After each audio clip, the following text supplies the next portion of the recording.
Okay, so this is gonna be so fun. This is gonna be fun.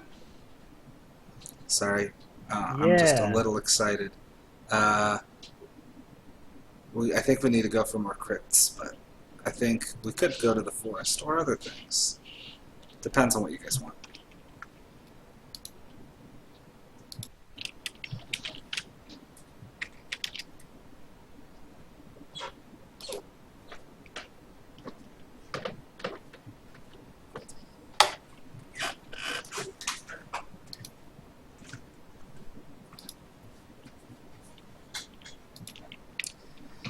I do suppose first we should draw the city event, because we didn't do that last week.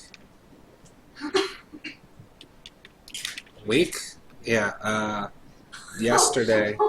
I'm just so used to doing them every week. Shut up, woman! What day is it? Last week on Gloomhaven Ball Z. Last week, it was yesterday. Also, the day excuse before. me. Shut up, woman. Oops, that was bad.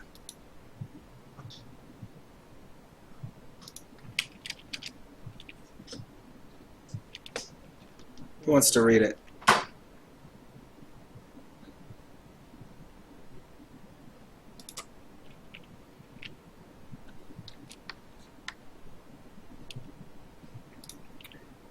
You decide to head to the Brown Door for the evening to enjoy a quattro concert. Corruption and crime run rampant in the bar, but the music is unmatched in all of Gloomhaven. You are enjoying yourself immensely when you catch a glimpse of a man in a dark, tattered robe near the back of the room. He appears to be handing vials full of red liquid to a second man. Option A, further investigate the exchange between the men. Option B, leave the criminal element alone and continue enjoying the show. Well, obviously. That drug deal has nothing to do with us.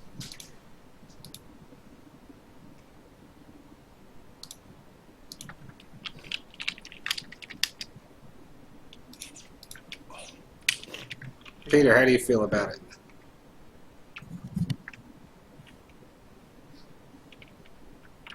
I feel pretty interested in investigating what's going on over there. I too. Also, I think if you have like the right class, like I think it's a mind thief or scoundrel. I think they're good at solving that.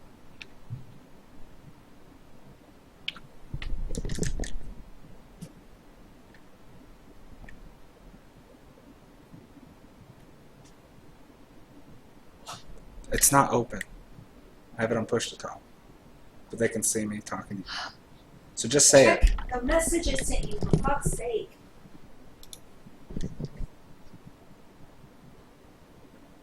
I think I already just did that.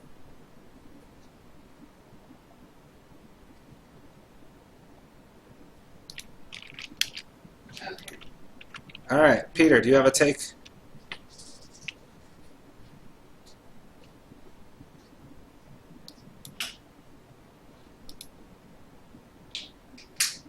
Cancer fed, what are we doing? There's possibly a drug deal or a. We're not really sure. There's some. We're in a bar listening to some music. There's a dude handing vials of red liquid to another dude in a shadowy corner. Do you want to investigate or ignore them?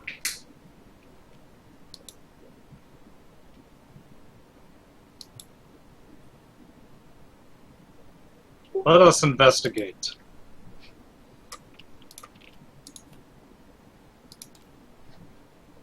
Because justice. You subtly move in the direction of the men, monitoring their actions with your peripheral vision. You recognize the dark robes from the run-ins you've had with cultists in the area, and as you get closer, you become convinced that the vials being traded contain blood. You grab the men and cause a huge amount of commotion as you fight to drag them outside and foil their dealings. You are able to hand them off to the proper authorities, but it may be a while before you are allowed back in the Brown Door. The concert was ruined. Gain 2 reputation. Reputation good or bad? And what the heck was that thing on the bottom that was just like garbage? That was the text we didn't get to read because we didn't choose that option. Yeah, what Cliff said. Oh, Reputation can change our like discount and stuff, but there are things. Yeah.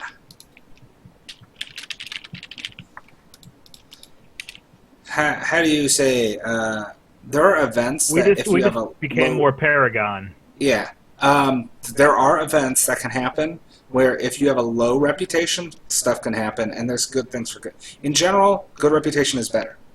However, there are some stuff that seems to be hidden off from good reputation. Also, there are mercenaries that will unlock at negative and positive values. So there is one guy that if you get your party reputation low enough, he just unlocks for you, and you can play him. Likewise, there is one that if you get it high enough, she joins your party. Oh, if it's a woman, we should definitely become negative.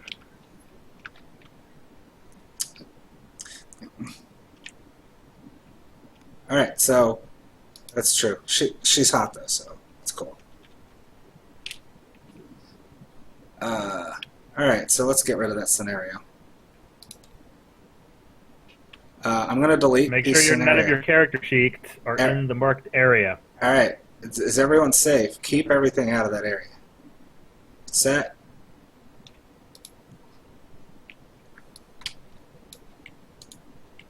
So we've got the one crypt where you fight against the cult, the other crypt where you're helping them by clearing out an undead infestation. Then we've got an Inox encampment, which the chick who hired us for the first dungeon wants us to investigate. She did And say she'd pay then us the more. random scenario. Yeah, and then the random scenario that we found, or were there two? No, there's just one random scenario. Inox. Them's my homeboys. The Inox evidently are causing some trouble. Oh. I'd actually like to stick with the crypts. I think taking it to that cult would be a good thing, but That too would be good. I'm generally whatever you guys want.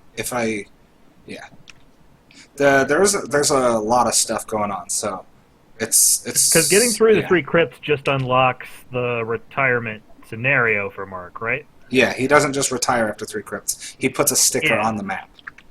So I figure we might as well, first of all, just keep following the sort of story that we've been telling so far with, hey, here's this dude with necromancy powers, and then, hey, now they're summoning demons too, so I kind of want to see where that goes. Well, there were so many elementals. Yeah, but they were elemental demons because, yeah. Is that how that was? Is that how that worked? Yes. Because if it was just elementals, that'd be too much like D&D. Oh, okay. I don't know. So there. It's probably not that. They're pretending to be original. There are no there's no elementals. They're like fire demons, earth demons, sun demons, night demons, ice demon, frost demons. Yeah. And wind demons. Oh, planet. Yeah.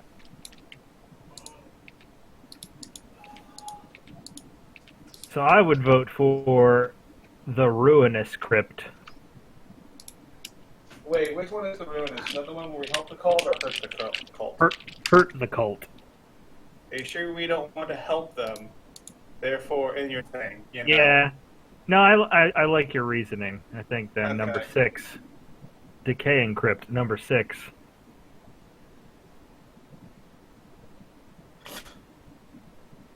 All right.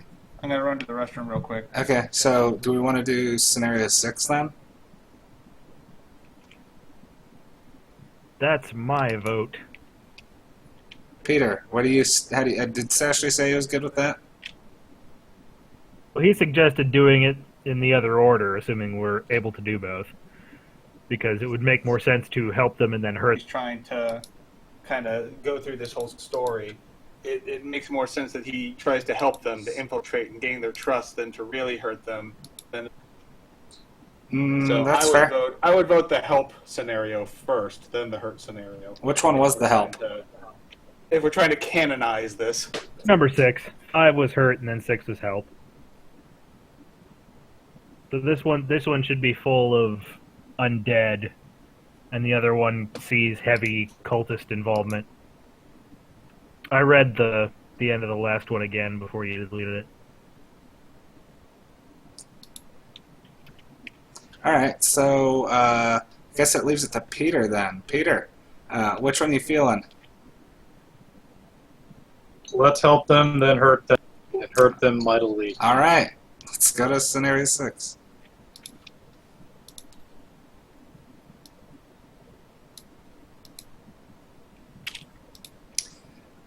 But first, does anyone want to buy stuff and or donate to the sanctuary, and then we have to do a road event.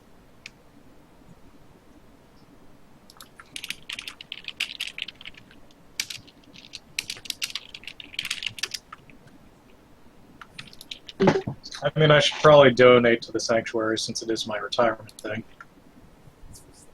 Okay. Okay, I think we have a thing to track that somewhere.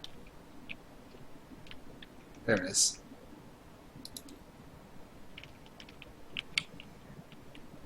Dock 10, I've got Dock 10 18 gold, it looks like.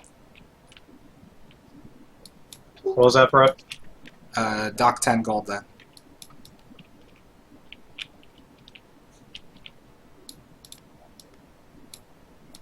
That leaves me with 8 gold. Your deck is blessed What for can this I buy scenario. with... Oh, nothing for 8, no. I'm sorry, what? Your deck has some blessings for this scenario then.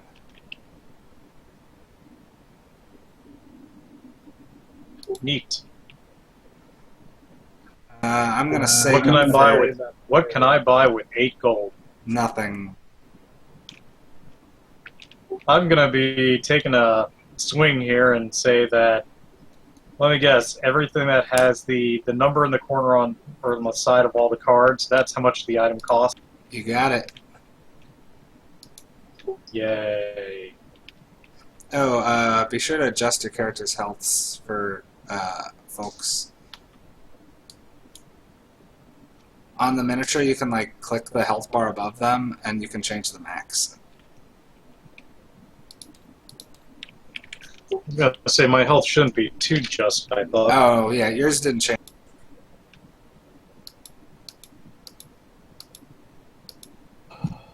Okay. So what do we decide on?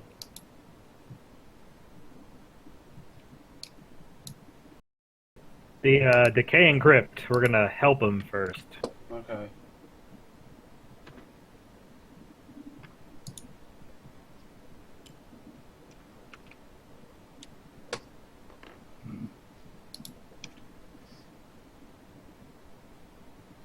What is rubble? Rubble is difficult terrain. It's toil and trouble. What does that mean? Costs an extra move if you're not flying through it.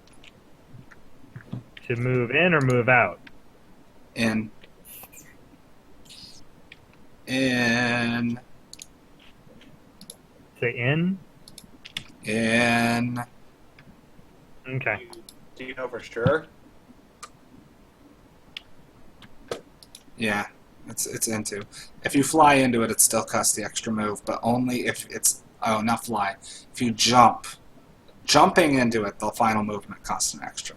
But if you jump over it, that's fine.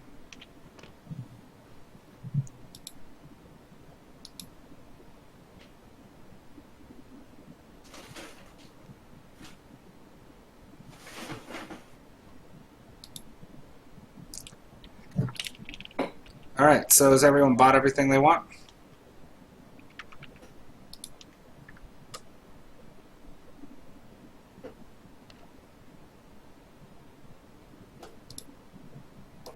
Yes, I bought everything I wanted. Alright, road event then.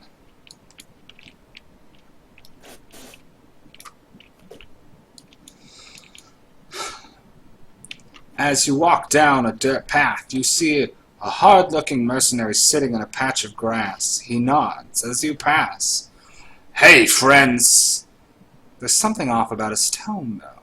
I don't suppose one of you might be willing to part with a stamina potion, would you? I'm headed towards Gloomhaven and come such a long way, but I'm not feeling too good about the stretch I have left. With the clank of his sword sheath up against his armor and a loud groan, the man stands up. I'll pay you well for it. Option A, Sell the man a stamina potion. Option B, politely decline and move quickly on your way.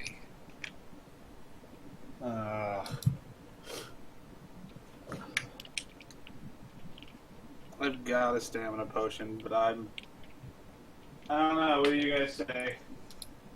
I don't have a stamina potion, otherwise I'd sell it to him. I have one. I'm interested to know what happens, Yeah, but I don't have a stamina potion, so I don't think I should be able to decide. Alright, for the sake of this, what if I did it? Anything that potentially hurts Brett.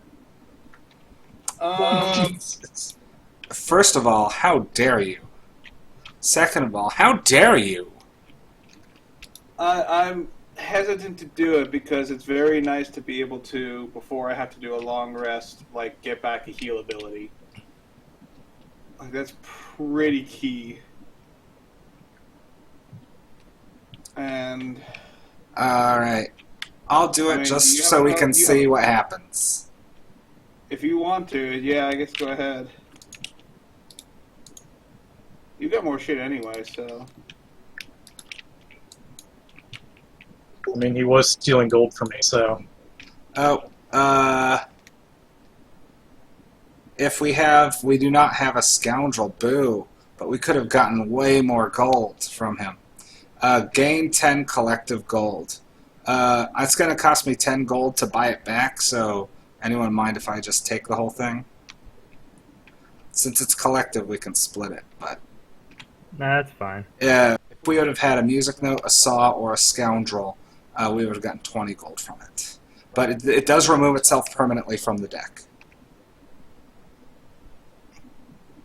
Wait, so you gave up that potion? Yep. Like, permanently? Because there's only 2, so it's never There's coming there's back? 4, but no, it goes back to the shop. Oh, okay. He meant the encounter never returns. I think. Yeah, what Peter said, yeah. That's good though, because in general we want to cycle as many events out of the deck so we can start seeing new events, and we like to do things that give us more events in there because a lot of the new ones we add get better, or more interesting. Or we actually found one that chained into another event that unlocked a scenario that has an item that's only obtainable by picking the correct options 3 times in a row and completing it successfully. So, minor spoiler there, but come on, that's so weird. But I like it. Anyway, so we've done the road event, we're there. And we didn't get wounded by a bear.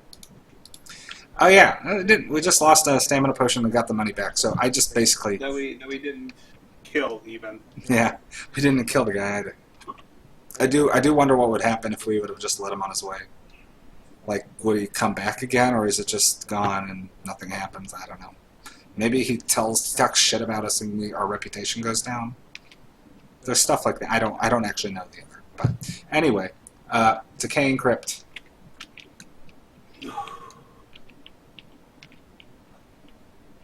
What is life without a little bit of intrigue? The cultists have clearly marked this crypt as a spot of trouble for them. Perhaps clearing the place out will put you in their good graces, or maybe you're just hoping to find a big stash of treasure untouched by looters' hands. Once you arrive, the smell makes you regret your decision more than anything else. It's not the fact that you've had it about up to here with exploring old decrepit ruins. It's not the undead horrors shambling and moaning in the shadows. It's the smell. The smell of death and soullessness and rotting flesh. Special rules. 3 curse cards for everyone. Except me, because I ignore scenarios. Alright, 3 for all of us. What's that mean for me? It's 3 extra misses that go into your attack deck. Ignore negative scenario effects. That was the perk I took. Pretty good for a guy who has to go into a bunch of crypts.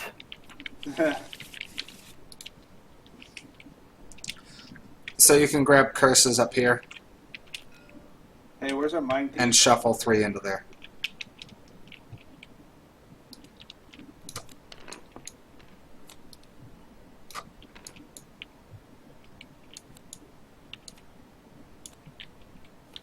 But then if you draw the curse, you get rid of it.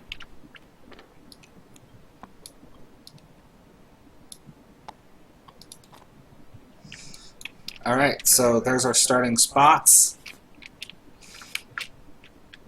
Yeah, and I don't have any way to get advantage, so I'm not feeling that at all.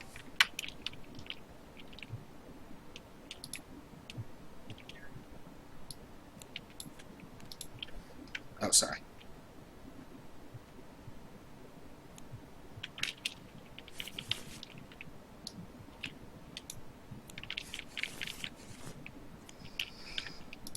Alright, so we've got a whole lot of undead here. The corpses tend to be pretty slow. I'm thinking about running in late on them and buffing myself. Does anyone mind if I start trying the right side of the room and tearing through them? Oh, Tinkerer, increase your health. You can click the health bar, like the actual health bar above your mini, and that changes what the max is, and you can bring it up and down. Have we gotten more health? You leveled up to level 2. I did. So how much is it now? 9, I think it says on your character sheet, but I'm pretty sure it's 9. Oh. It's 23. Yeah, it's at the bottom here if you of your card, if you can see. Your max health is now 9. You're super tough. Not really. That's okay, the average. You're nearly as tough as Brute. Yeah, the Brute and the Krok-Krok have the best health progression. So I'm gonna go late, and yeah.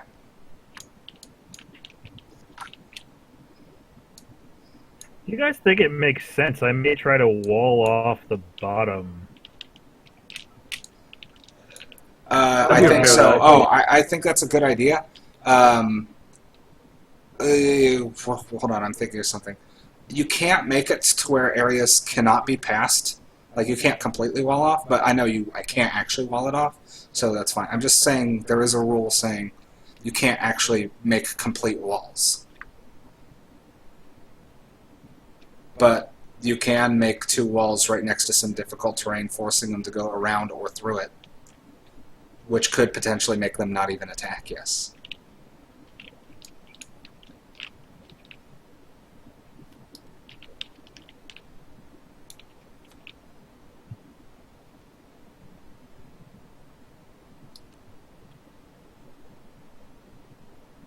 If you're going to go for the walling off method, I'm going to,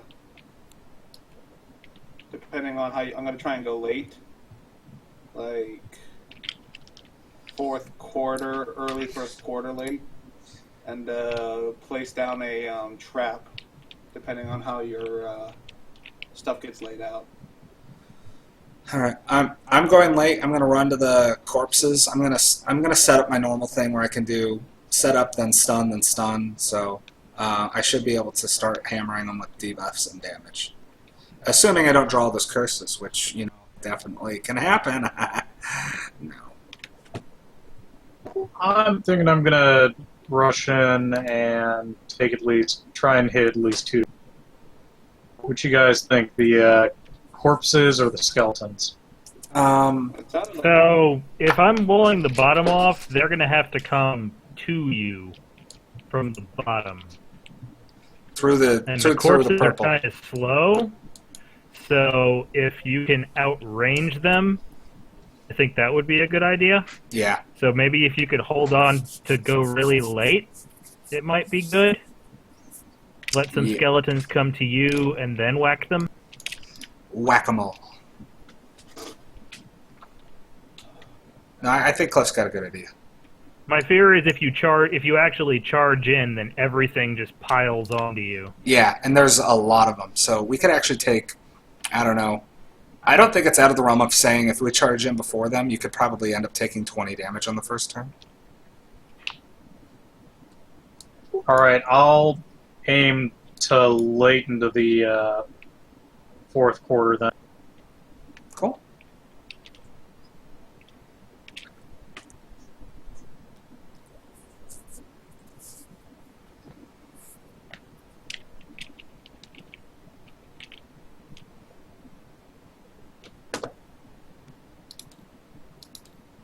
third quarter.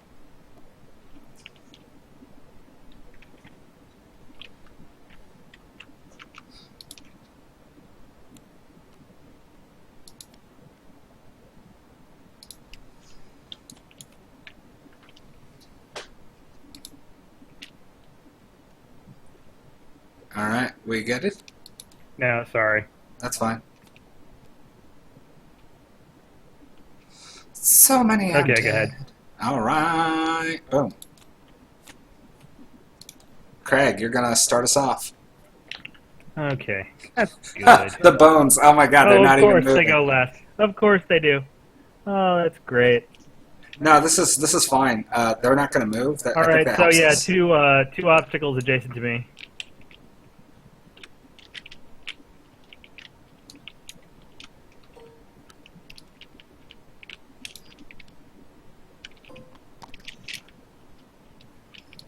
Oh, crap. I forgot what that was. There's like a thing.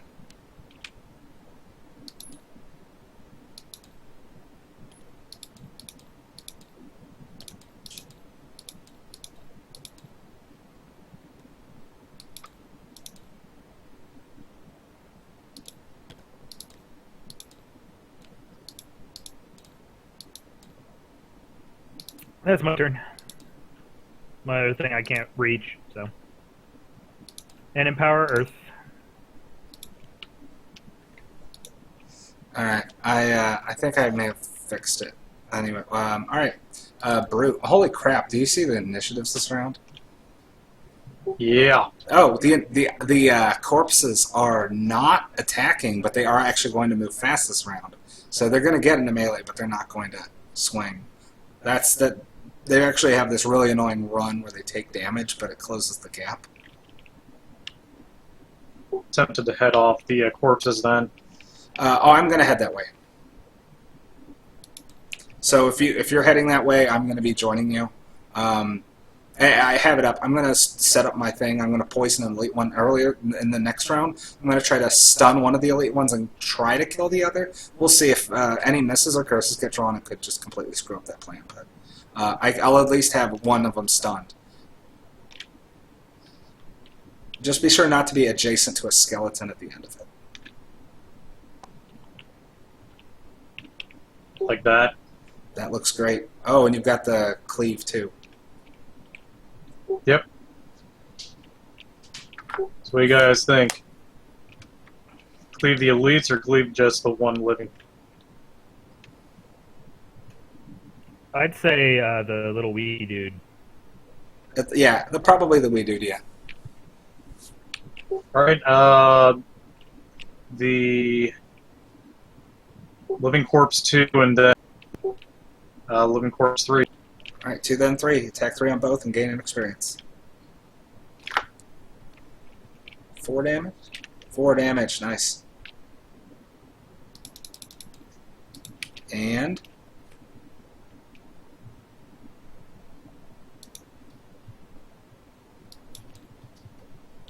And that's 1 XP per. no, it's just No, one just experience. one. And draw another attack card. Yeah, you need a different card for the second attack on number 3. I'm sorry, what? You Another drew attack card. Another attack modifier card for number 3.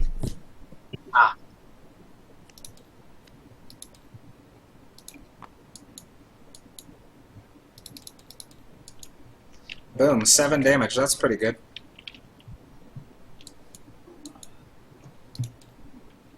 Alright, Vermling's turn.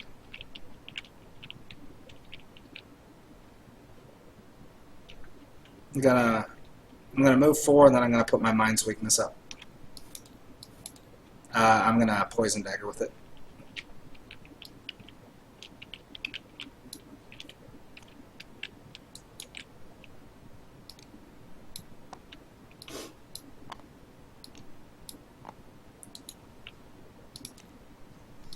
Alright, 4 damage. I didn't even grab my scenario card, my bad. Oh, you know, Oh yeah, none of we us should did, yeah. probably do that. Thanks for reminding us.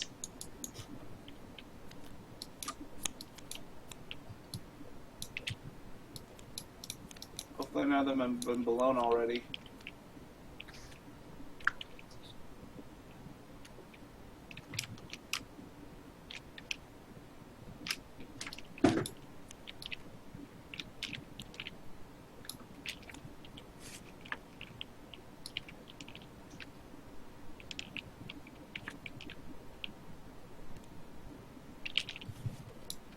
What happens during a short rest? You get all your cards from your discard apart from one, which is randomly discarded or randomly lost. And it happens at you can do it after your turn, and then you get to take your next turn. Fun. Tinkerer's turn. Go.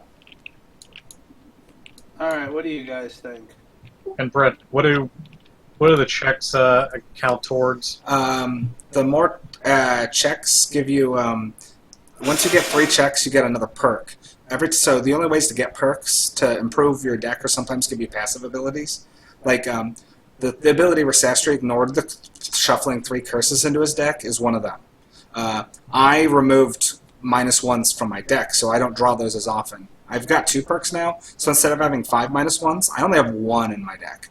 So you get those. If you get 3 checks, you get a perk. If you level up, you get a perk. So you can eventually get quite a few. What do you guys think? If I'm dropping a, it's only a 2 damage, but it's a poison, and it will poison them trap. What do you think? If you move forward, they'll just come and hit you, so I wouldn't bother. Or here. There's probably a better option, because you will be in the running to be their focus for the ones on the bottom. Depends on initiative. But if you dropped it there and then moved back... Well, initiative, they would go after you, wouldn't they? They'd have to crawl around. I mean, the bottom two will probably come after me. There's one guy that you are in the running to be the focus of. It's Okay. because Pete's closest to 9, so 3 will depend on initiative if you stay where you are. Okay, well, I'll drop it here then. I know Brett has all those things. And then the other thing's not going to matter because I'm the last one attacking, so I'll just move away. Let's see here, where am I arranged? 1, 2, 1, 2, 1, 2, 3. So I'm about 3 from everybody, so I can do what I need to do from here in terms of party members. So yeah, trap here, and that's my turn.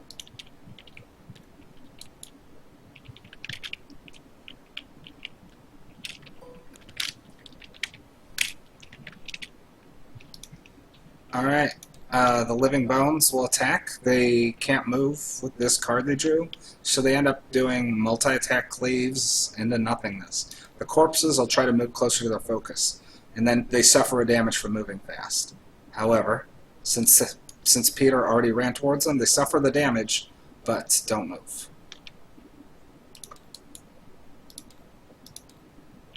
Wait, the bones don't move at all? No, they did. It doesn't say move on the card. It says super attack. They'll move next round. Trust me, they're going to No, start. I just every single round I think I've seen them move and attack, like all the enemies. I just thought that was part of their thing. No, only moves that they say they move. They don't always say move. Like we've drawn a few archers where they just stand still.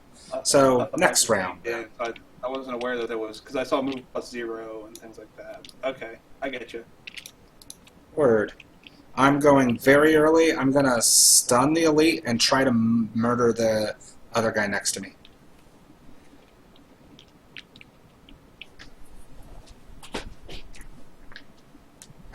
Yeah, I'm totally cool with them not doing shit. It's just, I didn't understand. Okay. No one's been hurt. Yeah. I don't really know what I'm going to do this turn.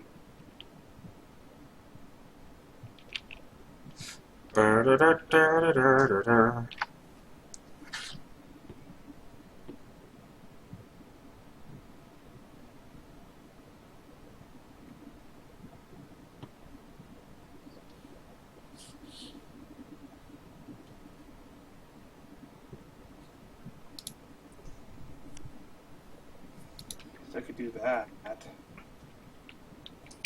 So yeah, I will be going early. Hopefully, if I can prevent one from attacking and kill the other, I think that leaves Peter way less. Yeah, he won't be so vulnerable to attacks.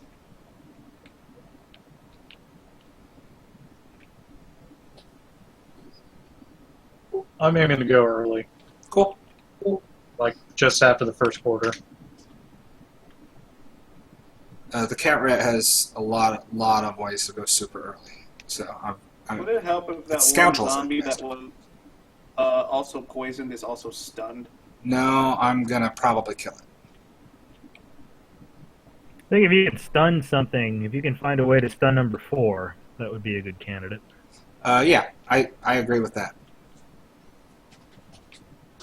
But if it's too far away, I don't think it's worth you running in. Let's see here. What? Or could go late and stun something that gets close. Those I can skeletons move actually, one. because between the trap and the difficult terrain, a lot of these skeletons will have to be spending most turns marching. They could come. Yeah. Some of them could make the distance right now, but though that's on a weak draw. So they'll be doing attack 0, so they'll need to draw positive modifiers to even do anything. So If I move forward 1, I should be able to stun number 4. And that puts me between the trap and between the mine thief, so I'm not real exposed. Well, the only issue there is that number 3 would probably be able to get to you, and wouldn't have to use the trap. yeah. Assuming Alternatively, you number can 3 try to go late and go after the skeletons, but then that kind of defeats the purpose of the stun, although the stun would stun them for the next turn. Well, if someone else is going before me... No, never mind. Well, hang on. That'd be 1, 2, 3, 4. 1, 2, 3, 4. We'd be equidistant. You're going super early, right? Yeah. Yeah, I am. So actually, it would swing on you regardless. He'll probably back up. No, I'm not moving. Oh, okay then. I'm stunning and killing. Alright, well. I'm going to see about immobilizing number 9, assuming I can go before him. I need to move 1.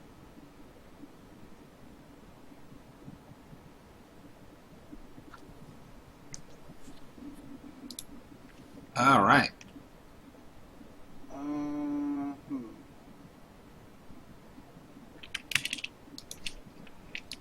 I am interested, though, for these elite living bones, will they attempt to move towards me until they hit the obstacle and only then start to go around it? They'll find the shortest path. Okay. They have some examples in the book, but they'll try to find the shortest path in actual movement, avoiding traps. However, if it's the only way to something with the focus, ultimately they're going to get closer I to mean, me. for number 7, I'm pretty sure it is, but it we'll see.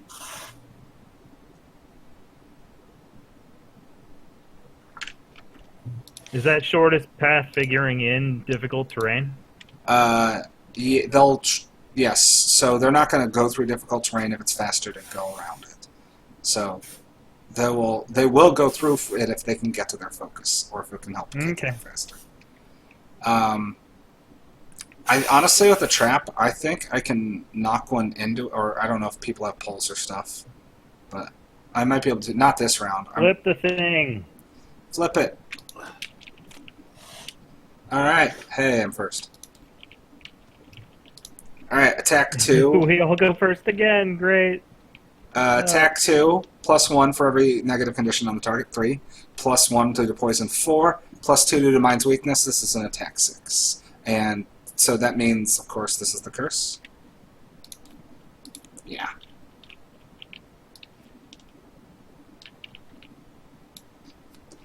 I thought so. And now here's the good card, and this is going to be the stun on the other elite. Yeah, that's what we wanted, right?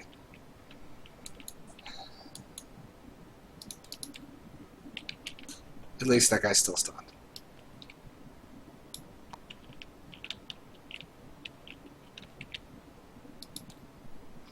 Oh, I didn't do that last turn then.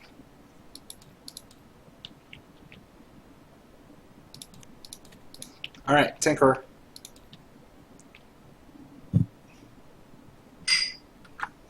Go ahead and move ahead. And shoot number 4. Alright, shoot him. Lower your lag.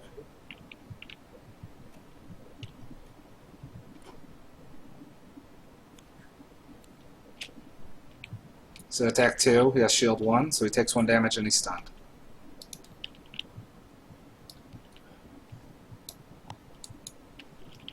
Boom, Brute.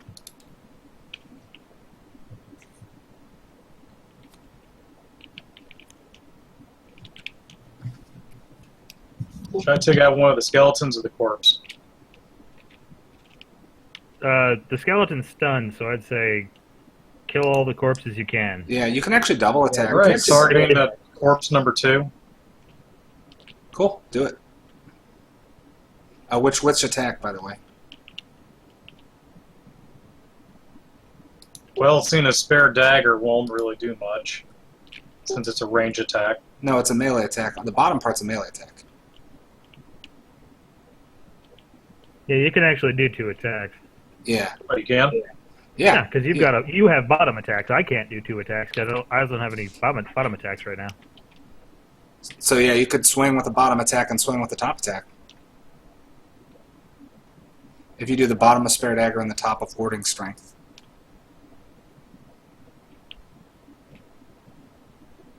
All right, let's do bombs attack on corpse number 2. Cool. 2 damage, that'll kill him. Nice. Did it eat one of Come the on, status plus effects? 1. Come on, plus 1. Come on, plus 1. Oh. So we're gonna need another stun Okay, pile because that one ate number the one or stun number pile. 3? Because number 3 isn't going to do anything. Number 1, well, it doesn't matter now. So he was attacking which one? Let's say number 1. Yeah. So that's attack 4 minus 1, 3 damage. But he's poisoned. Does that add 1? That Uh, was what that was. that that was- the yeah. 4. Ah, okay. That wasn't including that. Yep. Okay. Good turn. Go Craig.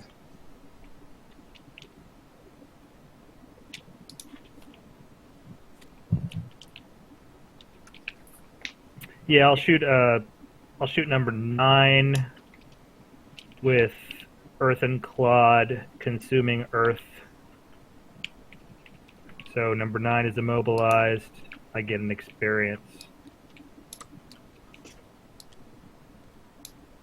And attack 2. 2 damage. 1 damage to number 9. Sweet.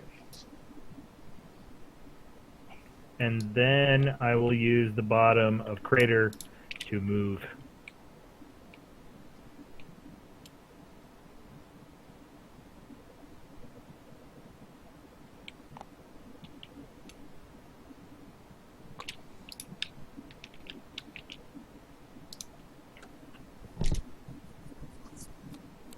Fantastic. All right. Corpses. First, the elites. That one guy will swing on me, and the other guy's stunned. So it's a regular attack from him with attack 4. Great. Take that. Nice. They Yeah. have misses too. All right, and that's all the corpses do, actually, because we killed the other one and stunned the other. Living bones. And first, the elites go. Boning time. So, Oh, we're boned.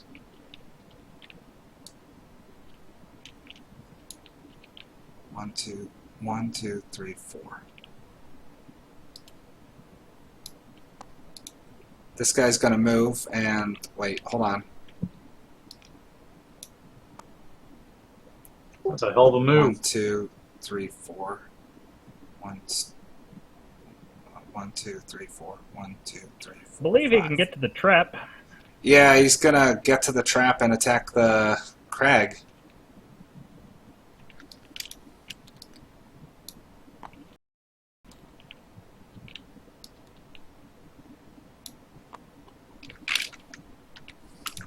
And with 3 attacks on Crag. Attack 2? Wait, what? Oh, I see. Yeah, it's that really annoying one. It's phrased terribly is what it is. Yes. It also just breaks all of the rules. There is a way for players to get that, by the way. 1 damage to Crag. 2 damage to Crag. 2 damage to Crag. Okay, what the hell? It just sets it to whatever my tracker is, regardless of what it actually should be. I take 5, right? Yeah.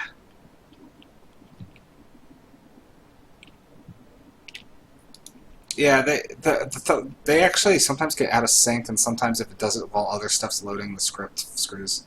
Alright, so that's okay, that. now they're in sync. Alright, fantastic. Now, Bye. this guy's going to focus you as well. 1, 2, 3, 4. But that's as far as he can get. Now we're done with the elite skeletons. Now we have to go to the non-elite. 1, 2, 3, 4. 1, 2, 3, 4. 1, 2, 3, 4. Okay, I'm the focus on this guy. And he'll attack me with attack 1 twice. I take 3 damage.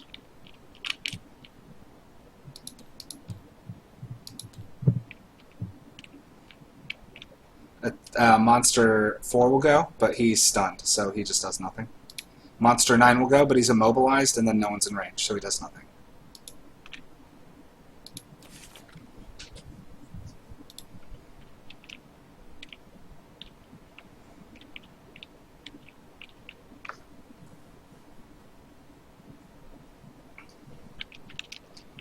I forgot to empower Frost.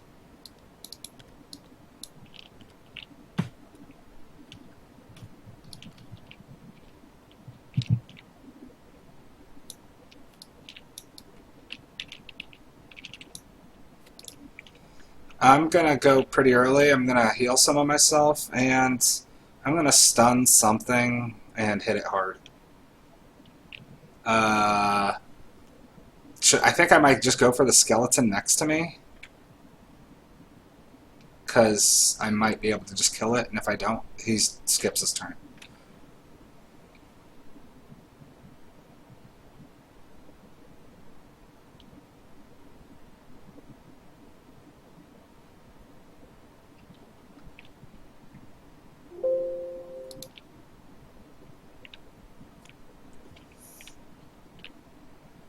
So, yeah, we just need to clean these guys up. This is going to be kind of annoying, though.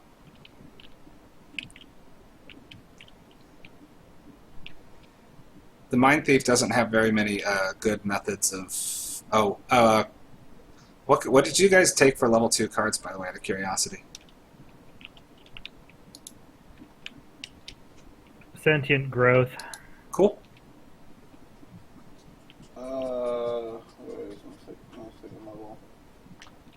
Stamina booster. Oh yeah, I like that. You're really going all in on support, aren't you? Makes the most sense. I think it's a good idea.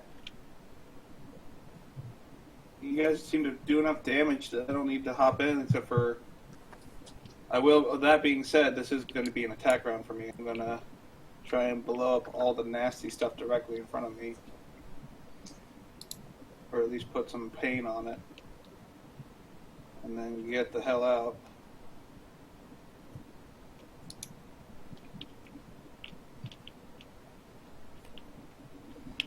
At least I only have 2 curses left. Got it blown on the first round. On a big attack, thanks.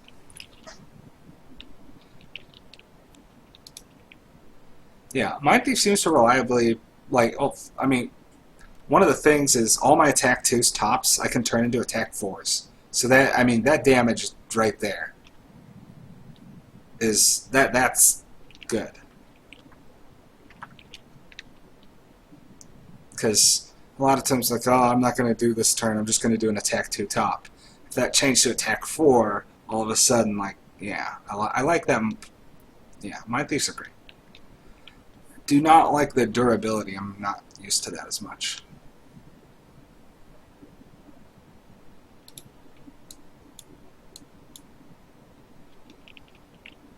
All right, we good?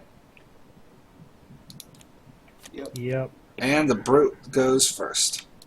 Wow, they just always go last, huh? They're not drawing. The Bones actually have a lot of early initiative stuff, so that's the funny part. They're just drawing the slow ones. Oh, the Living Bones are doing their super power attack, so if we can avoid being next to them, at least they're not doing their multi-cleave. And the Living Corpses are actually not moving this turn, so if you can actually move out of range, they won't even swing.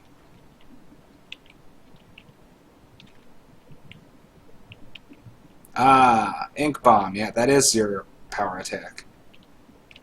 One of them. Well, I mean, it's the hardest.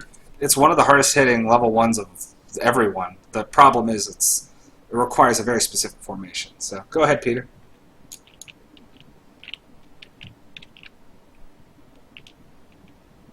My flamethrower actually would be better layout for this, but I already used it for a move.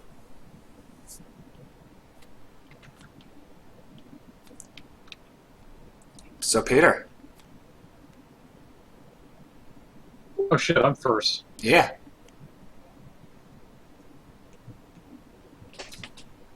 Oh no, I actually took it out of my deck. That's what happened to it. So which one's he doing? Let's aim for the top of Provoking Bear. Provoking Roar. All right, who are you disarming?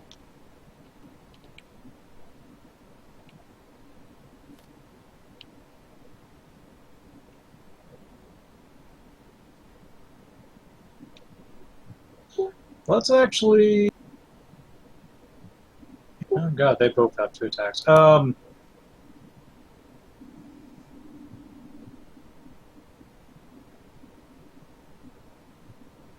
I guess number 3.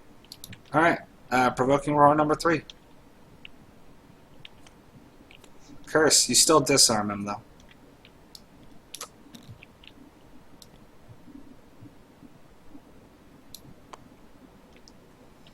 And then what are you doing with the other heal 2 or move 2? I was going to use the top half for Retaliate. There, use the top on the other yeah. card. Yeah. Oh, so that's how that works. One top and one bottom. Yep.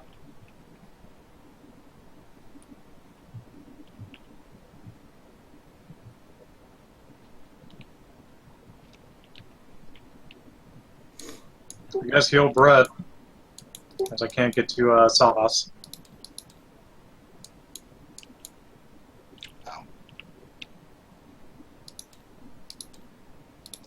Thank you.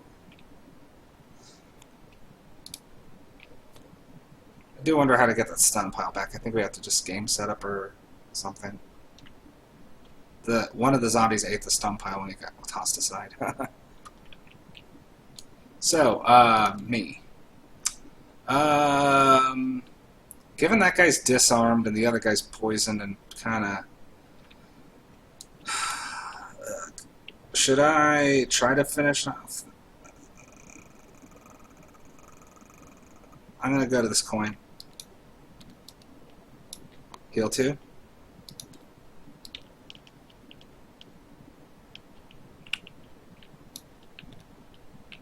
And I'm going to burn Frost.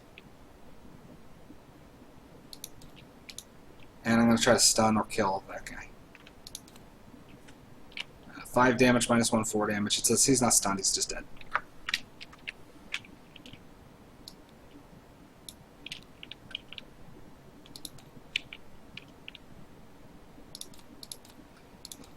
Tinkerer.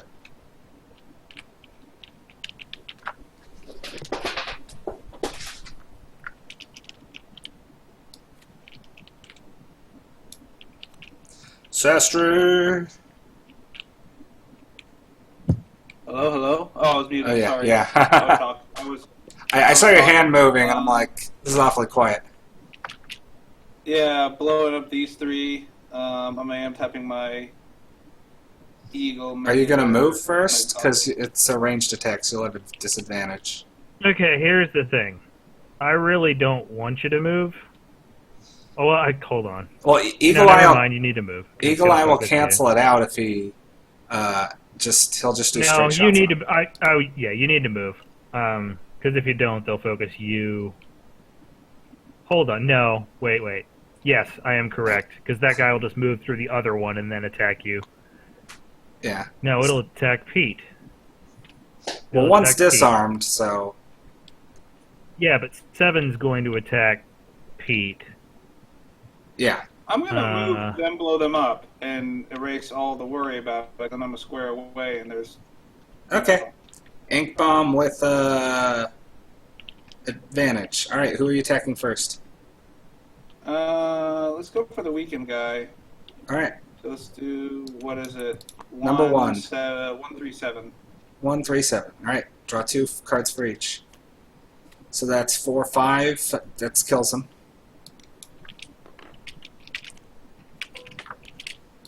Oof. All right, so 1, 3. So 3 takes. 4, 3, 2. And 7 takes. 3. 4. Or that. He's got a shield. And then I gain 3 experience. Darkness is created. All right. Very good. Very good amount of damage there, so that's solid. And then Craggle Rock's turn. I'll open by.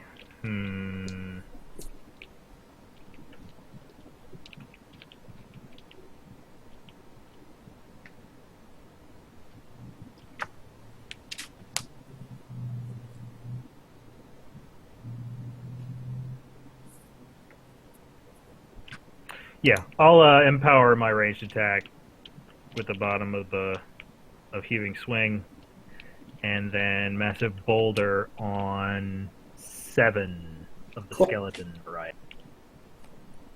All right, 4 damage, 3 damage. Boom, that'll take him out. And 1 damage to number 3.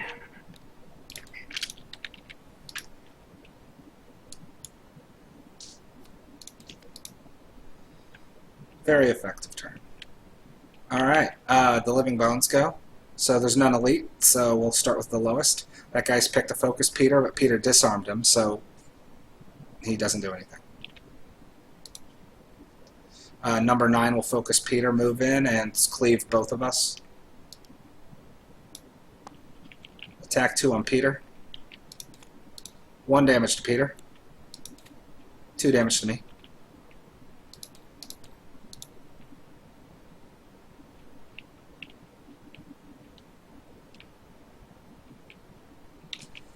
And I think that's all for the bones. Then the corpses.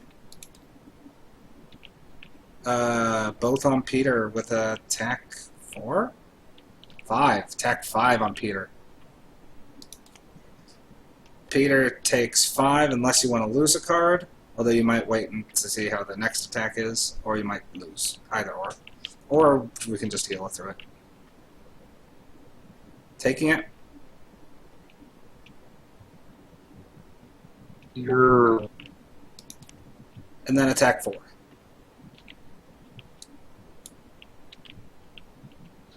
five damage is a lot. Yep. I'll lose the card. Okay. You have to take. Are you losing 2 cards or losing 1? I was just losing the 1 card. Okay. All right. You're taking cool. 9 damage in total from a 5 and a 4. All right. So he's gonna lose Well, 1 card. Got it. So if you lose 1 to not take the 5, you'll be at 4. Yeah. So he's still up. And I have healing, and Mark has healing. So yeah. So I guess. Or so you're only losing 1 card. That's what I'm hearing. Yes. I'll lose the 1 for the 5. Okay. And then you take 4. I think you were at 9. So you're at 5. Yep. All right.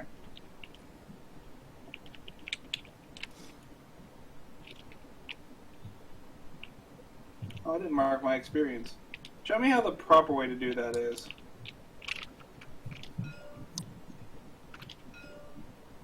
Sorry, I created Earth with a boulder. So Okay. Yep. Right here, Sastry. first, you need to set your counter to the right number, which it looks like it is. So then, if you use the thing on the playmat up here,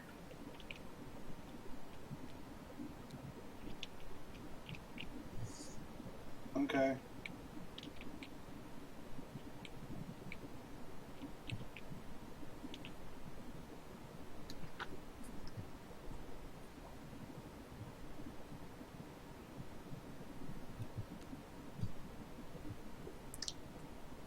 so I'm going to try to do damage to some dudes and also heal Pete at the same time. How much would you say that you're healing Pete for? Not a whole lot, not a whole lot, but some. Okay.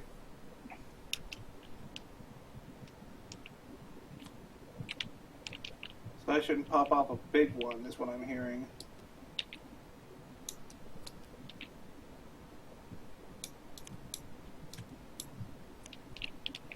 I'm going early and I'm doing a decent attack again.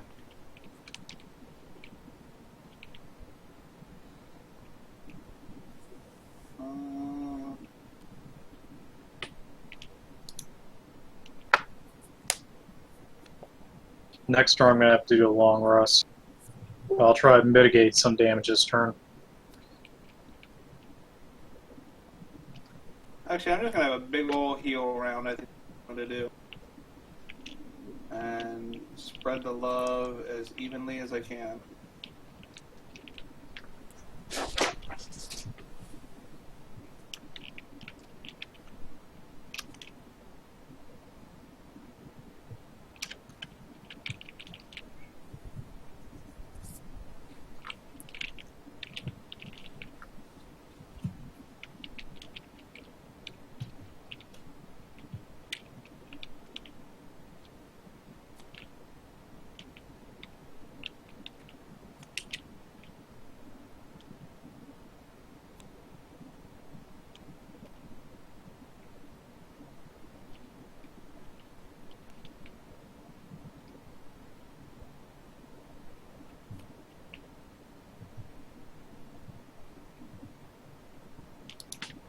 Alright.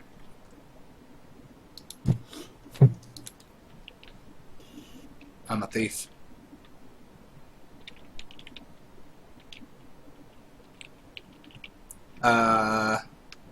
So the living corpses are going to muddle and immobilize, but they're not going to swing. I'm going to try to knock this living corpse. There's not really a good place for me to push it. I'm just going to hit it and hopefully I don't draw a bad card.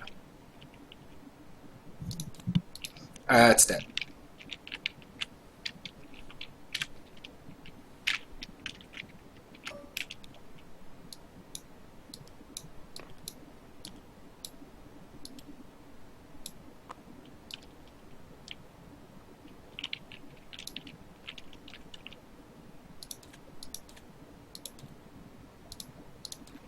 Tinkerer.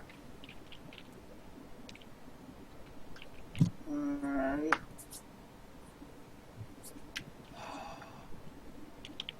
I'll be right back. I'm getting another beer.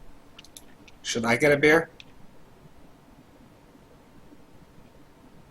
That cold my beer. I think that's a yes. I think I need to get a beer too.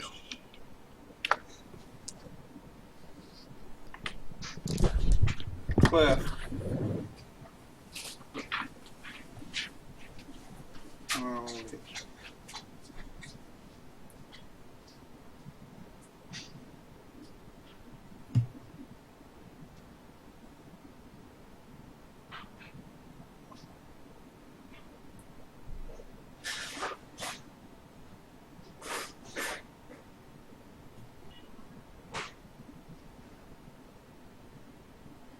I have returned. Cliff, to give you 1 additional hit point on my action, is it worth moving here? It's not going to change anything I do, so that's fine. Okay. It's not gonna screw up any, like, Nope, you're good. dudes attacking me or whatever? I don't think so. Okay. Do that. Alright, I'm back. What'd I miss? 1 hit point for that action. Yay, hit point. Let's see. 1, 2. Wait, actually, I think I'm doing this out of order. Let me look at my cards again. No, I remember what I was doing now. I take that back. I'm staying where I am because I can shoot you as my bottom card action for 3, giving you 3 instead of 1. And then my top card on the other one, I can keep for 3. He can't regain 3. So I'm regaining 3. Yes, from me at least. Hopefully more, because I think Cliff was also looking to put some heal on you. So 3 to Cliff, 3 to 3 to Pete, 3 to Cliff, and I'm done. I was hoping to go before the bones and everything else, but okay. Sometimes life is not what you want, man. Indeed. So, the corpse is going to move fast towards its focus. It's already there. And it's going to muddle and immobilize that person. So, Peter, you have disadvantage and cannot move on your next turn.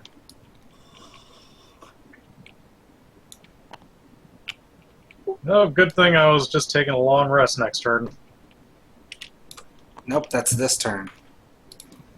Sadly. Craggy, it is you. Okay. I shall target sentient growth on Peter and the 2 boneses. So it's heal a 2, very nice. and then boneses will enjoy some attack 2. Starting from the left with number 9. And to number 3.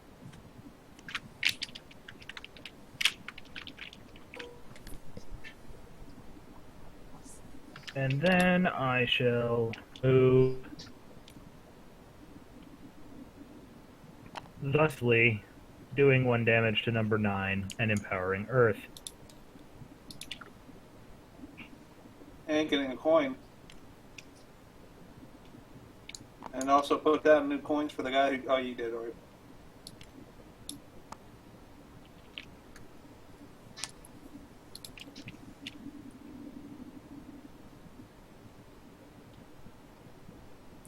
Alright, so next the skeleton attacks me and Cliff.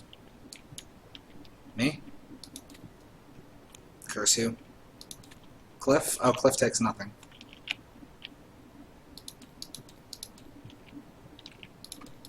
And Peter, go.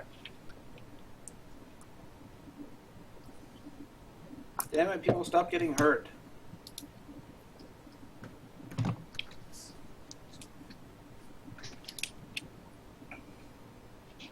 So what does muddle mean? Disadvantage. Fuck. So, oh yeah, Hold 2 should have. cards, take the shittiest. Yeah, I should have popped the shield earlier in the turn. Not that it actually, I don't think he got hit, but you could have. Anyway. I'll use just attack, not the top half of balance measure. Okay, so just 2 attack on which the skeleton or the. It becomes attack 3 if you attack the corpse then, because it's poisoned. Let's aim for the corpse. All right. 4 damage. I think that kills it. Oh yeah, you do draw twice. Good point. Because you were muddled. Doesn't matter. Still 4 damage.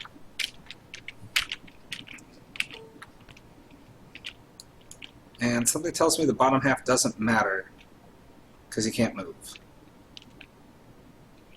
Can I shield myself? Yeah, but it only lasts for the rest of the round, and then we're going to immediately press the end round button. So. Yep, so just discard them both. Hang out Yeah. and eat a cheeseburger. All right. Next round.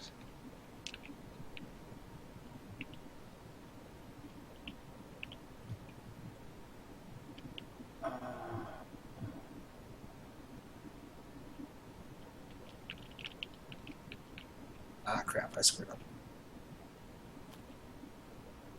I assume we are going north. Now let's double back.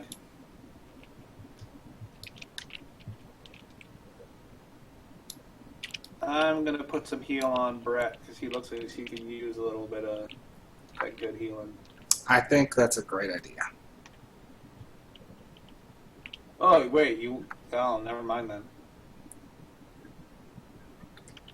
What do you mean? I mean, if you think it's a good idea, then. Oh, no, definitely heal me. I mean, it's not very funny for the, people watching. All, two of them. If I actually do something that benefits us as a team, it'd be much funnier if I was just a jerk.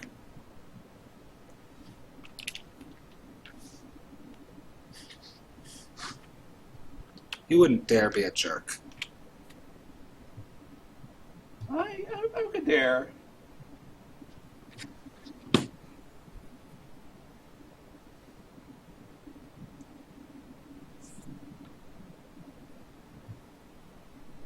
I'll be opening the door, I think.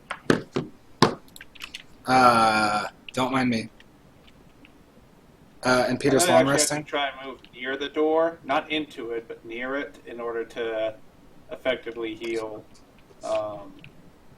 Brett from over there. Gotcha. So Peter said he was long resting? You'll be right next to me, so it'll probably be fine, but, in case there's something immediately up behind the door ready to punch the healer, that might be something we want to consider. Okay,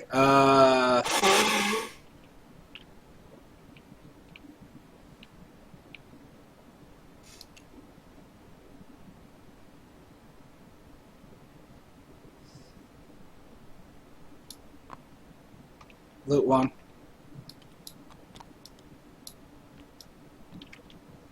So you're not attacking the thing? Of course not. Why would he do that? It'd be helpful. That was specifically because I love Cliff. What if, and hear me out, you didn't do that, killed the thing, and left that money for your friend. Too who you're late. trying to I've help, already done it. who needs a lot of money. Don't heal him. Oh, that would be a sweet revenge, wouldn't it be? Not really, because then we'd fail.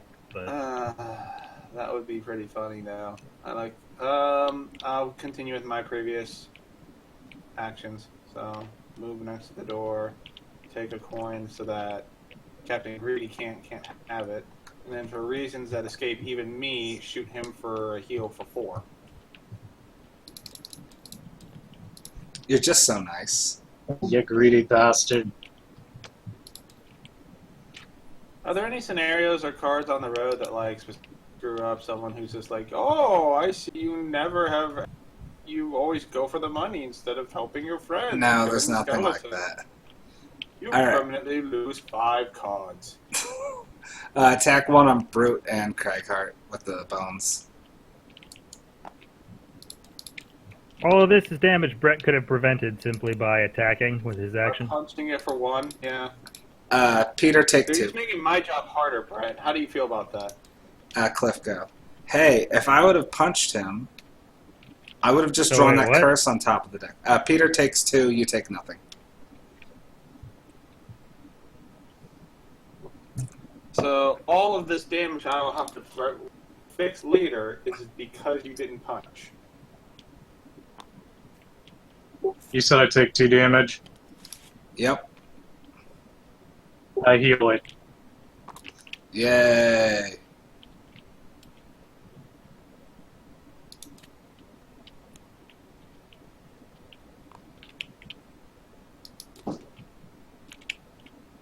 Guess I'll punch the skeleton. And what's I'm the... using my boots, and then buffing myself.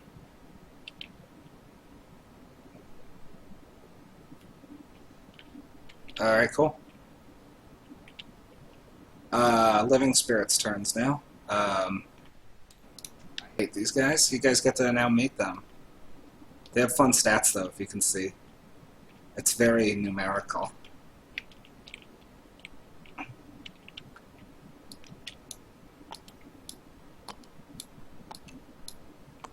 And they whiff because they can't get to their within range of their focus.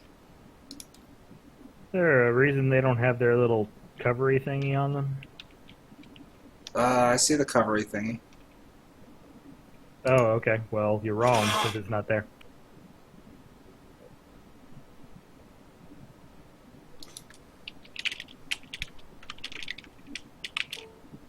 It was there. Now it's there. I just turned it off and on again.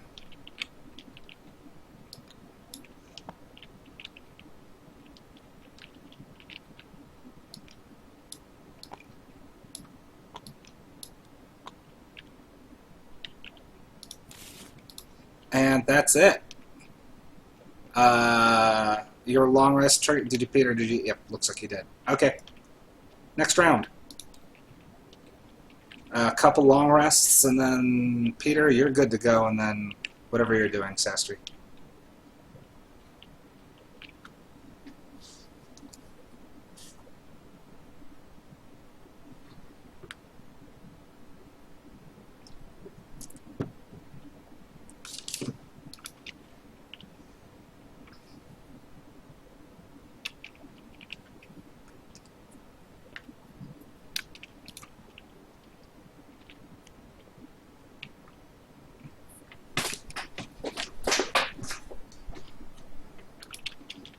Actually, I think we handled... See, that first room's pretty nasty. I think we handled it pretty well. Those living spirits are annoying because they all have shield too. But they only have 2 health, so there's one class that's really good at taking care of them.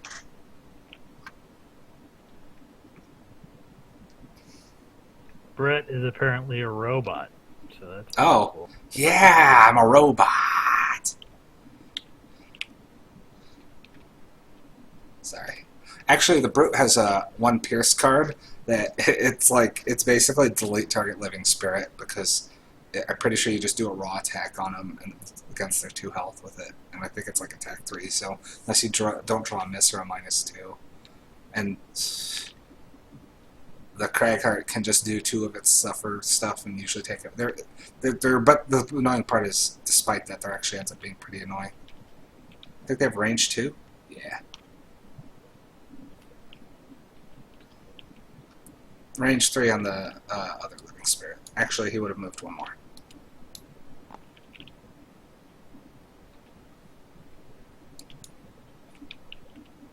Alright. Living bones are doing their annoying heal again. Only 1 person's next to it, so it only does attack 1 on Peter. Peter takes 1. Go, El Brute.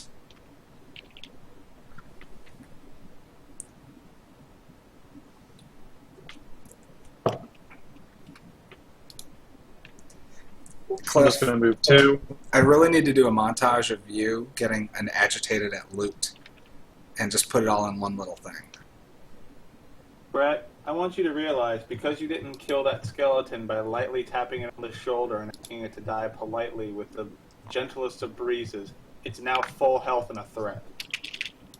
I didn't say I was going to attack it. Everyone knew that.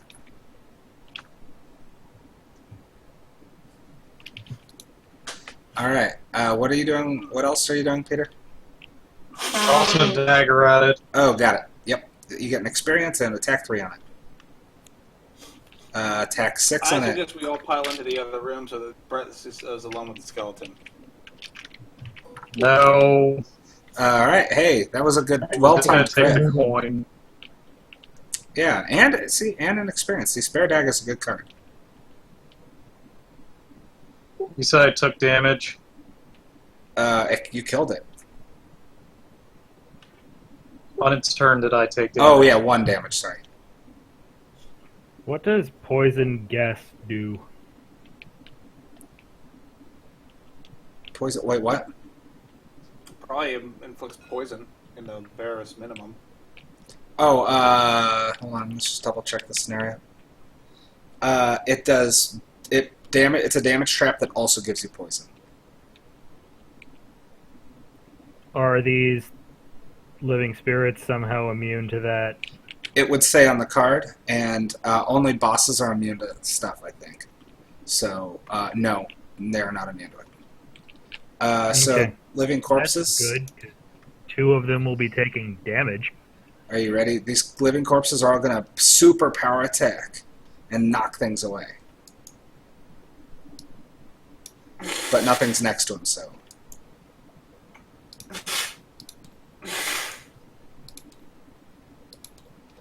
Tinkerer, go. That was a really good turn for them. Oh, lordy lord. Sam Adams, Summer Ale, because it's summer. Heart's probably going to be the first one in, so let's heal you. And I'm going to get healed from my long rest, and I'm not going to take any damage. So I'm also going to get healed then for my I'll long heal rest. Peter. Someone can get healed 3. Who's going to be best? Peter. Everyone's in range. So Peter, Craghart, or not Brett, because he's a dirty, rotten thief. You should run in and just shoot 2 of the living I mean, corpses. I'll take it if. yeah, you should heal people. Yeah, because you're going to heal for sure next. Yeah, that's right, because you're long resting. Okay, Pete, heal to full. And then Woo. my next turn will be long resting. Alright. Living spirits, go. Regular turn. Actually, you know what? I'll move 1 just to take this coin. Good strategy.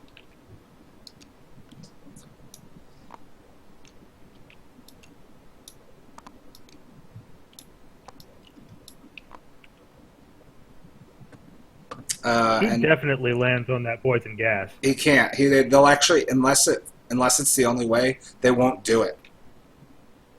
But he won't get as close as possible to his focus then. Correct, because they will instinctively avoid traps unless it's the only way to get to their focus. So they won't even move on to the traps, but they're just going to move super slow and block each other. Or long rest trigger.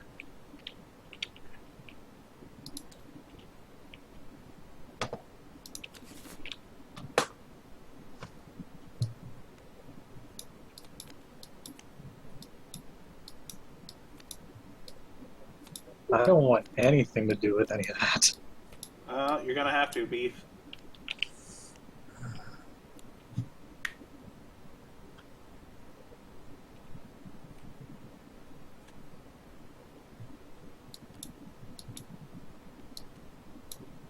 Next time, roll the healer.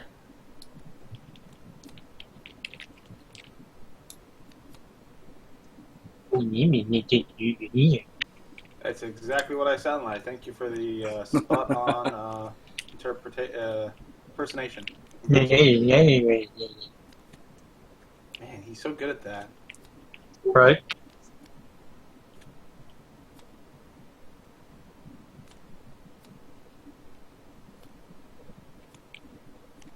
It's kind of flattering, actually, that you took the time to be able to mimic me so perfectly. It's not really the time. I mean, it's been, 18, 19 years. It's just kind of a little bit here, a little bit there. It's kind of like you know how a novice becomes eventually a journeyman to, I just spend a little time every day figuring out how to mimic you and mock you. I definitely do deserve a good mocking. I'm gonna get rid of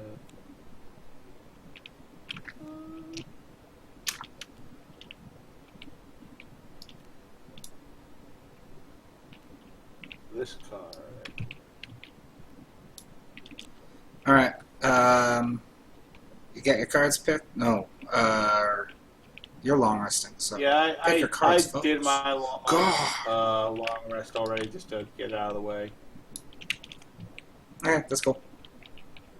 Pick your cards, mates. Rather than obey your rules of order.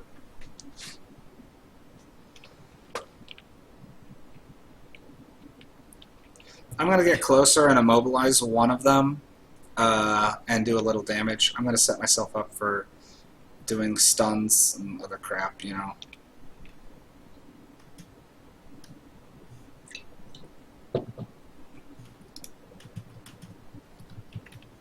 Mobilize stuns. Those are really fun stuff, is all I'm saying.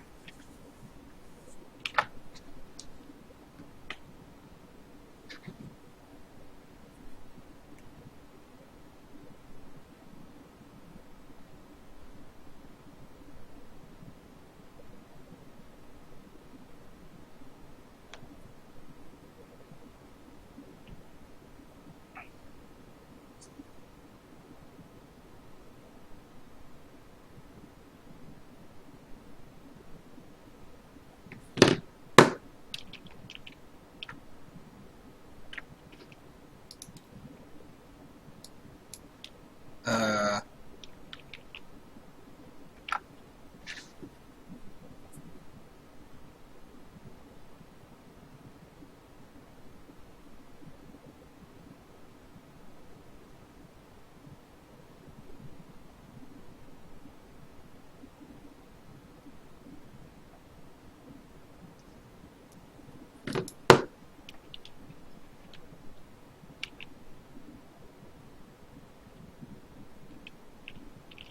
Peter, Yeah.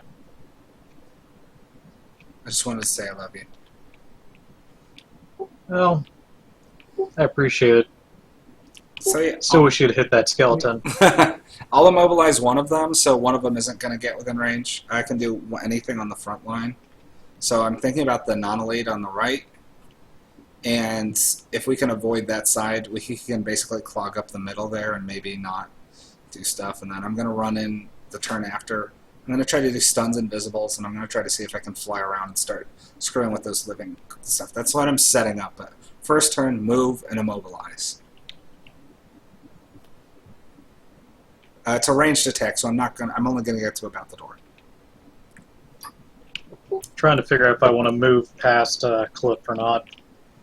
I am staying where I am and then doing a bunch of damage to things. Yeah, this might be a good turn to go late, because if you can go after all the spirits have moved, we might just avoid damage altogether. There's a chance.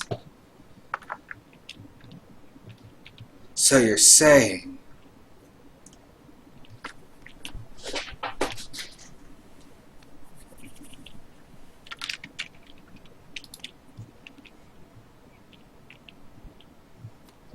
Alright, I think I have an idea. I'll go late then. Cool.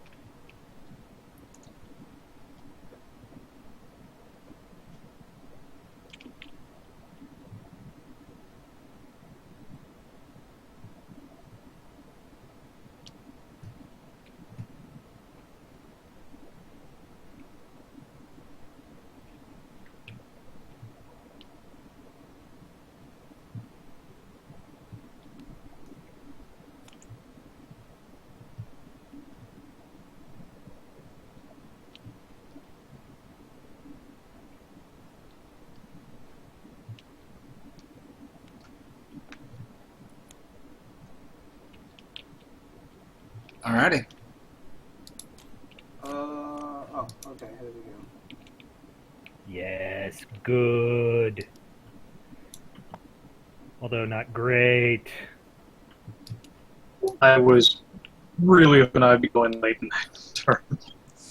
The corpses aren't even moving, so my immobilize doesn't even do anything. So attack 2 and empower frost. 3 I mean, damage. if you could immobilize that elite spirit, that'd be pretty great. Too far out of range.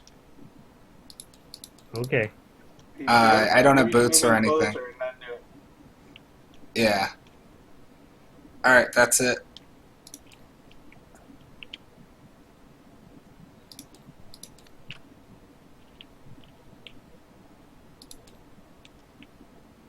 Alright, Because living. he's going to come in and hit 3 of us now. So that's pretty cool.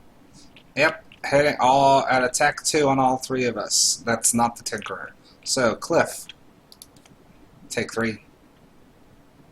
Peter. Me. I take 1.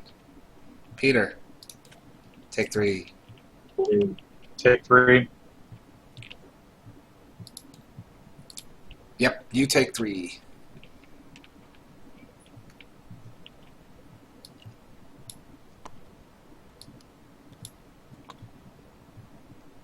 And they kind of just chill there.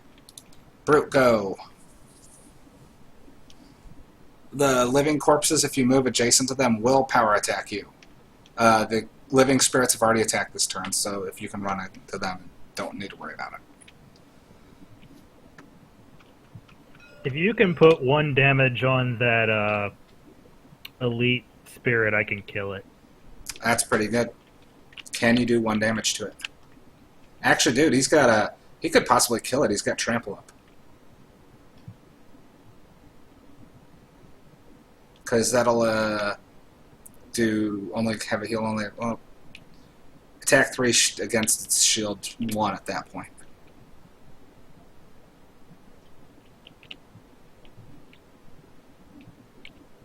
Formulating a horrible idea.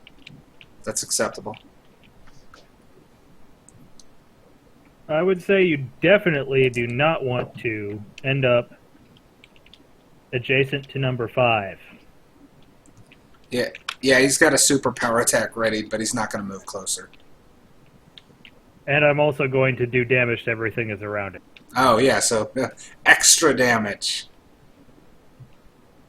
So I'll be tossing my boulders at 5 and 1, so don't be next to them. Ah, you chickies. Jesus. That's really good.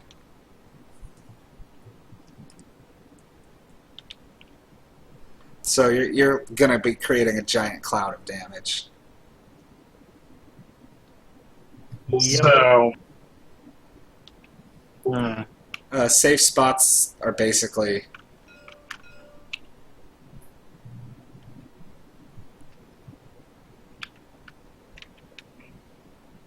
It's problematic.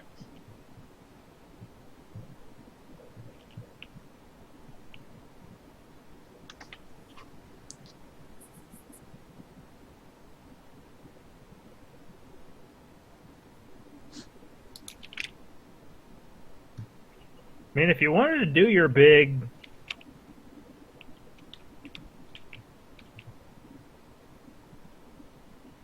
explosion, I mean, you could end up in the back. If you end up behind him, if you pop your boots and end up behind him, then... Oh, yeah. If you can end up hurt over you. here, that also works. Oh, yeah, because he can do the bottom half of trample and get over all of them. In which case, safe spots are...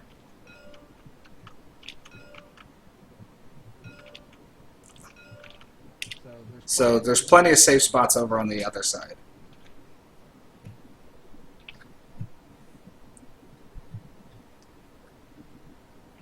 So here's the thing. It would be really good if you didn't go through number 1 of the corpses, because if you go through him, he might die, and then I can't throw my thing at him. And I want to throw my thing at him because it'll just do damage to the spirit number 1.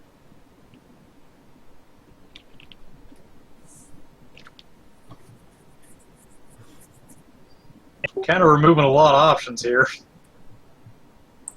I mean, you can go through 5, 5, and 2. But that puts me behind them. Yeah. If you can then do the swing on I'm 2, only you going to might be do... able to So kill him. if you end up adjacent to corpse number 5, I'll only do 1 damage to you. It's not that big a deal. Okay, that's a If you fair just want to trade-off.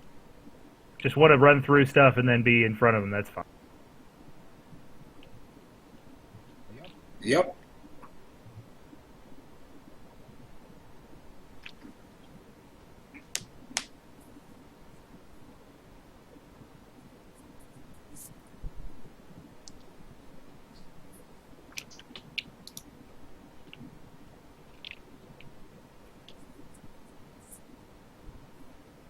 What about Living Corpse 2? You can do whatever you want to that. Good enough for Number me. one- Yeah, number 1 is the only one that really... Like, you're probably not going to kill number 5, But if number 1 were to die, then I wouldn't be able to do as much damage to the spirits as I want to. That's fine. So you're like trampling and ending here? Well, I'm activating the boots, so adding 2 to movement. Yep, so... Going 1, 1, 2, 3, 4, 5. Yep. That would give you 3 attacks on the way. So, attack Living Spirit 5 with attack 2. Probably nothing, but, I mean, who knows? You might draw really good. Oh, yeah. Alright, draw You're gonna attack die, on 5. clown. Attack 5.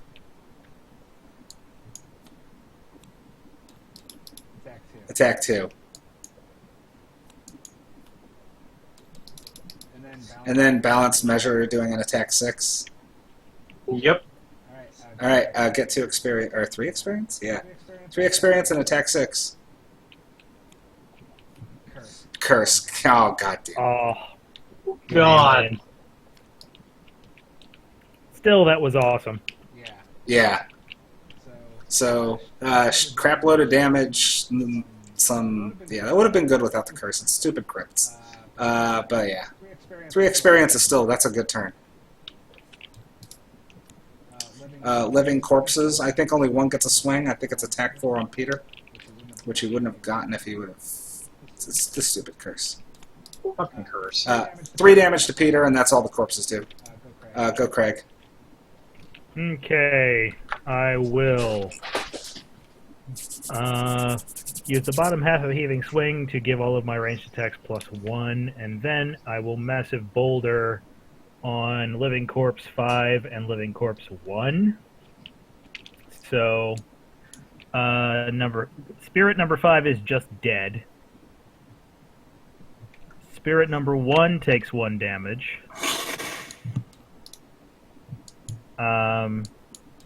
Living Corpse 1 and Living Corpse 5 each take 1. And 3, 2, and yeah. Yep. So 1 Alright, takes I've got 1, all the- 5 takes 1, yeah. Yep, Alright, I've got it so now. 5. The attacks. So 3 damage. And 1. Boo. What a waste.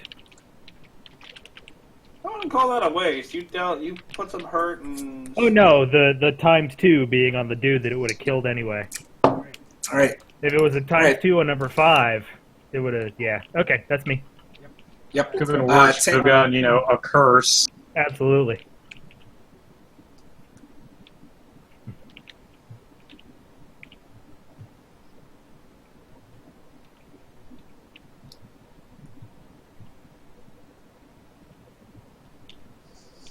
I'm gonna go kind of slow for me, so just after the first quarter.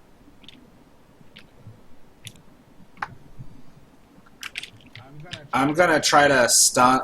I'm gonna try to stun something, fly in there and hit something. And I'm if going it to survives, attempt it's to stunned. stuff myself in amongst them fairly early. I mean, the earliest that I can, which is early second quarter. And hopefully just cause some damage before attacking. Cool. I'm hoping to survive. I'm hoping to immobilize a big group of that so they don't pile in on people. Oh, geez, you're back there, and oh, Jesus. Yeah. Yeah, so Pete, if you can go after me, we can hope that I go before them, in which case I'll take some heat off of you. I've already committed to what I'm doing, where I'm going in during the first quarter, and I'm hoping to Okay. attack and take out at least 2. Cool.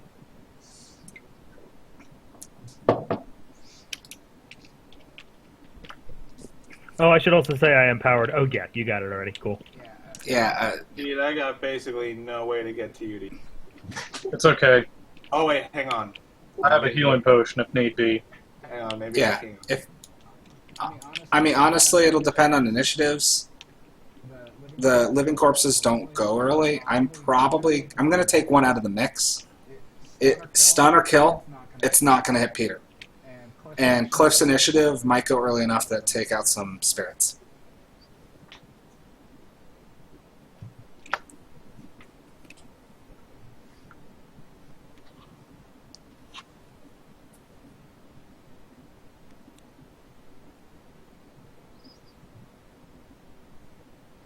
I'm gonna try and go real early, like first quarter, and get in and put some bumper HP on Pete before the horde chew him alive. I see the bait. I was gonna be putting myself in danger, so hopefully someone like kill a elite or something. See, look how late I'm going this time. Alright, Brute. Brute. Brute. I am Brute. Oh, I'm getting before the living corpse. Okay. This works out. So taking the cleave against living corpse and living spirit. Alright, which one are you attacking first, corpse or spirit? Corpse. Cool. 1 damage. That will kill it. That's all you needed to do. And spirit. That kills it. And you get an EXP. Move closer, move closer, move closer, move closer, move closer. Hey Pete, move closer. That was just 1 XP, right, Brett? Not 2? Yeah. And if you get multiple experience, it'll say like you get 1 experience per target. If it just says the 1, you'll get it. Yeah, 1. So with that heal 2, can that target me? Yep. Unless it says, does it say an ally or a range? It says range 1. Yep. Whenever that means any adjacent ally or yourself. Sometimes a thing will be an ally within range 2. You're not your own ally, so it couldn't. But since it doesn't say anything about ally, that's anything. That means even enemies, you could heal them if you wanted. I'm my own ally. Righto, Oh, yeah, healing so- myself for 2. Boom. Alright, Tinker. I told you to move closer. Why did you not listen? Because I would rather have healed myself. So I'm going to mobilize both of those corpses, Mark. If you can get close enough to heal Pete without being next to a corpse, you should be fine. I'm gonna have to get close. Well, let's see here. 1, 2. Yeah, I would have to be within adjacent. Well, I also might kill one. I really hope that you focus fire and kill 5. I can't focus fire. I really hope you kill him. At worst, you he's guys- going to be attacking weakly anyway, so... Whatever you guys direct me at, I'm going to kill or stun whatever it is. Cool. So. Just tell me which living corpse you want to die. I go after you. I mean, I can go before or after, whichever you want. Since we're at 29, we can pick.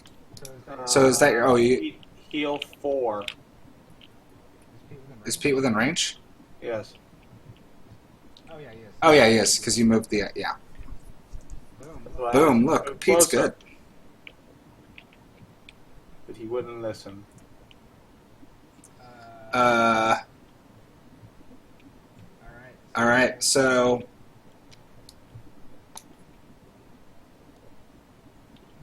The living spirit's actually going to attack with disadvantage because it has to do it to get within range with avoiding traps. But the first one won't. So attack 1 on Peter. Peter, you're going to be muddled on your next turn. Balls. Attack 1 on Peter. And attack 1 on Peter. Peter, take 3 damage. And that's it from the spirits. Actually, their spirits are only move 1. So, redact that. What? I apologize, Peter. You heal 2 of that. You still are muddled though. And that's it. Craig, So go. I took 1 damage. You got it.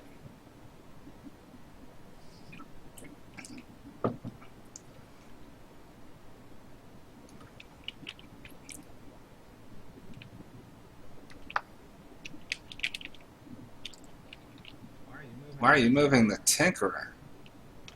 It's a good question.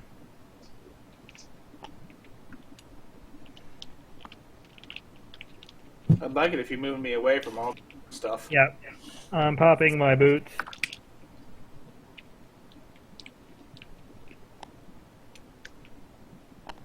Pete and the spirit take 1 damage. Oh no.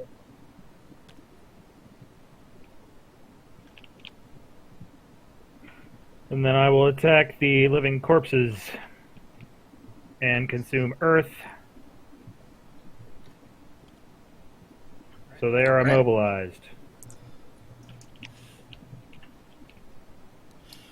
Oh, I need to get experience for doing my last 2 ranged attacks too.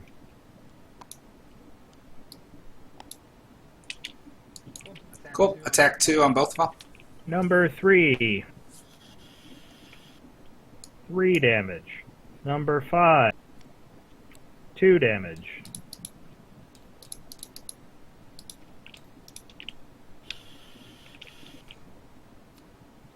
All right. So I'm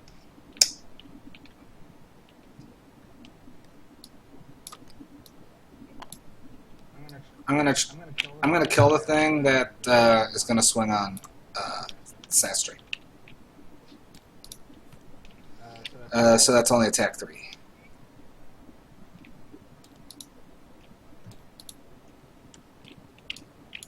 Oh, and I get an experience for consuming that earth as well.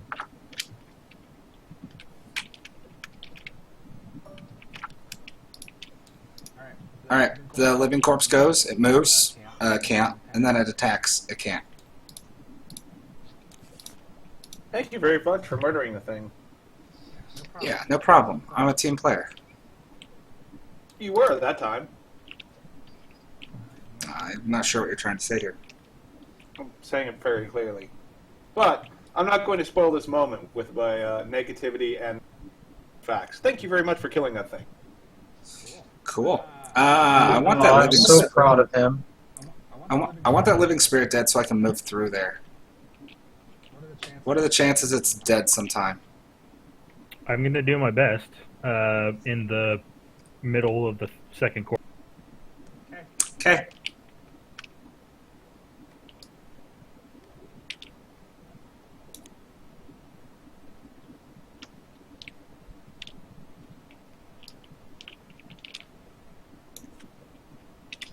I'm going around mid. I'm probably going to have some attack ready.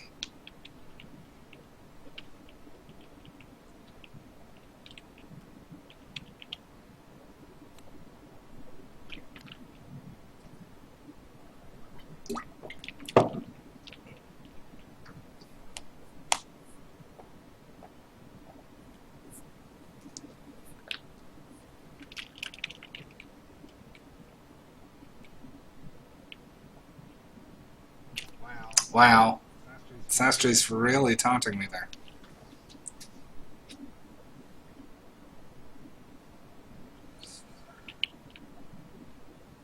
Sastry, just pick your cards, God.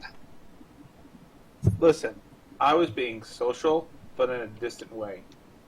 Oh, what the fuck got are it. we doing?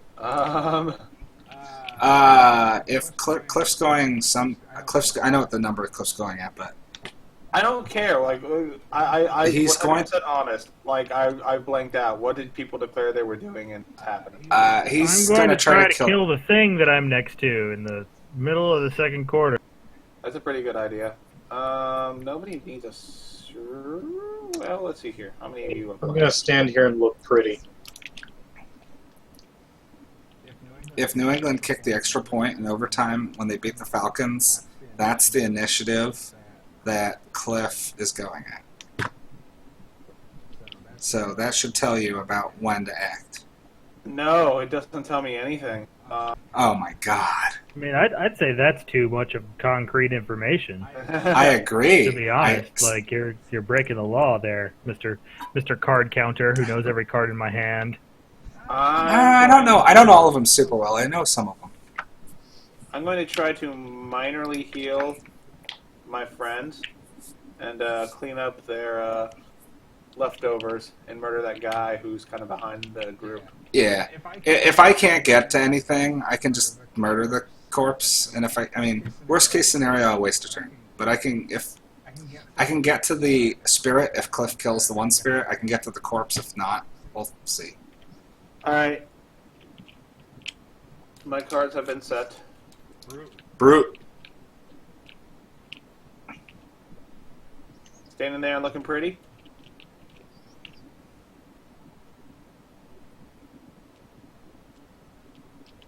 Stand here looking pretty. Also activating Warding Strength. Oh, okay. That'll basically soak up, what, 6 damage? Yeah, so you can hit the active button below it. It'll send it to your buff place. Yep.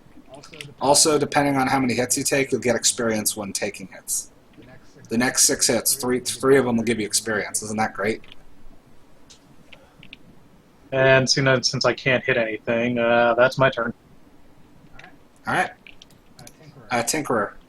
Let's shoot that dude in the face with that poisonous toxic dart. And possibly... Actually, you know what? I never attacked.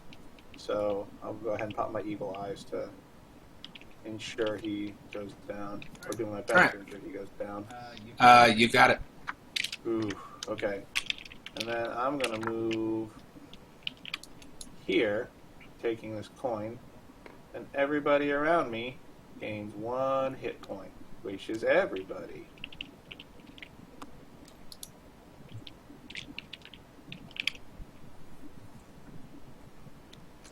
Good play.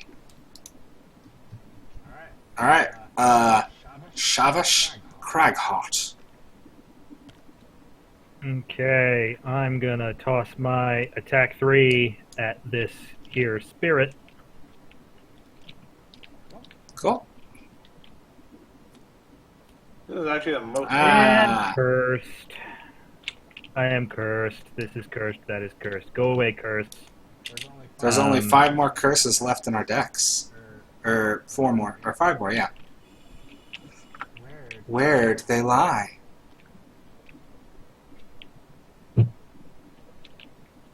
Yep, unfortunately that is what I'm doing this turn.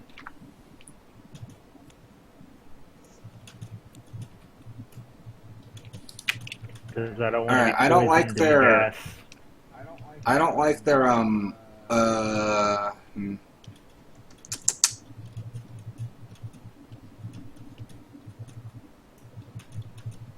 What does curse do? Does it just... It shuffles a curse in our decks, so... Oh, that's not very nice. I just got rid of one. I can't... Hold on. I don't want to do a double loss to get rid of both of them, so I'm going to do no losses, and... Actually, if I end up there... That guy's not gonna...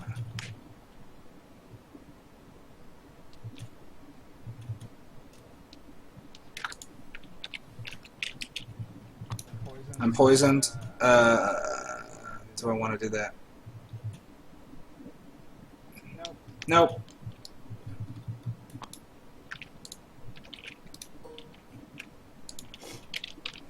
I'm just going to do the bottom half. I'm going to stun the guy up top. Okay, no damage.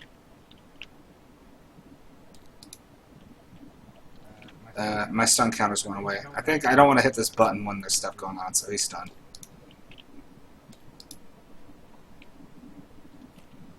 And that's my turn. The one spirit can't do anything, so the only one just shoots at Cliff. Cliff, shuffle a curse in your deck. Okay. And take 3.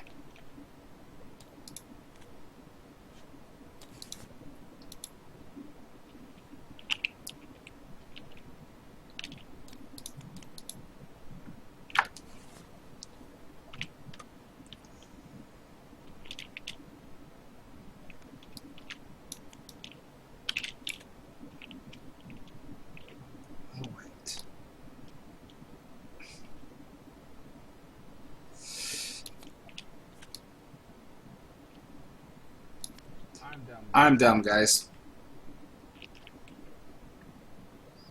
Are you just saying that? Yeah. The thing I did, I was looking at the cards in my hand, not down there, so I can't do that. That also always confused me, where I'm like, I can move on to that thing. So we're going to back up because that was an impossible turn. I do move on to that,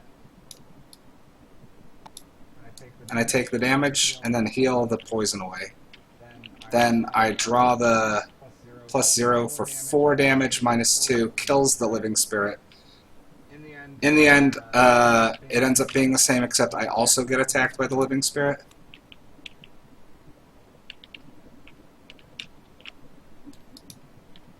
And get a curse.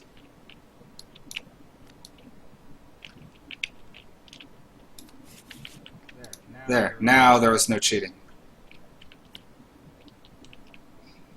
But the guy's dead, so that's better and worse.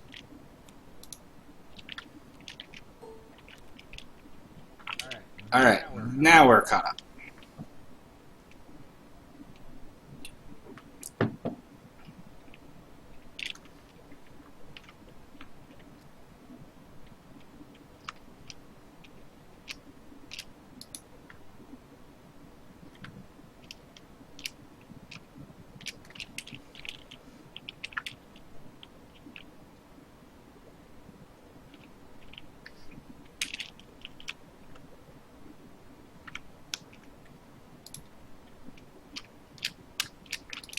I'm probably just going to kill the spirit.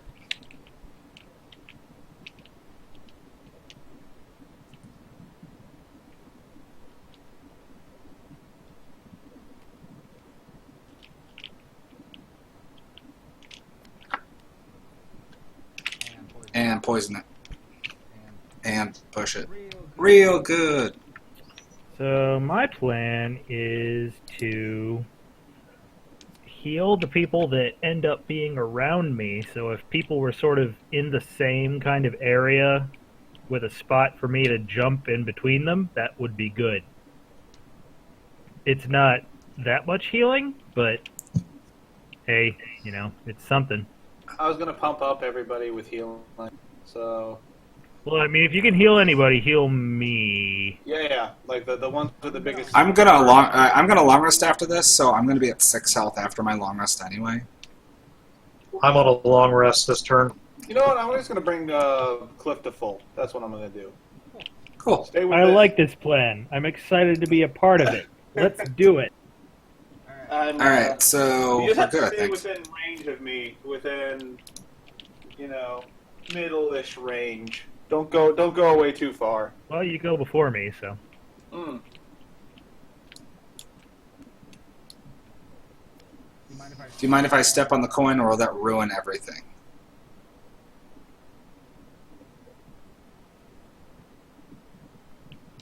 Because I can step here if you would, if the coin would make things better.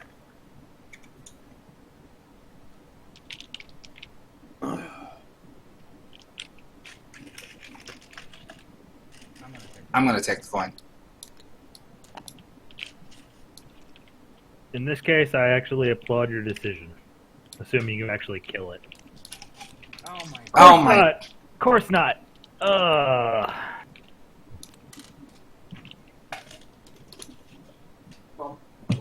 I hate everything.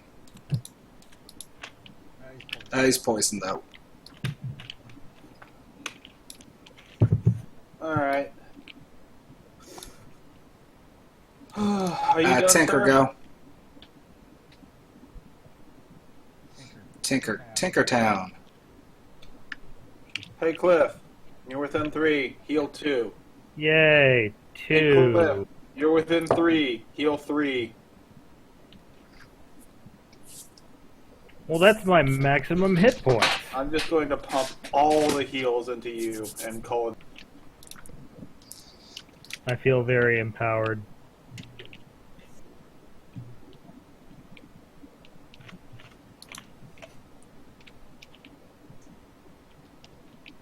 So we need to find the M tile, which I think is on the other side of this door, and then kill everything. So if we're good on stuff, we might only have one more room after this. I've only lost one car. I think I'm I'm gonna long alright. rest. Yeah, I'm. So anyway, I'm- now the living spirit, I think, backs up and then shoots you. You got it. For 2 damage.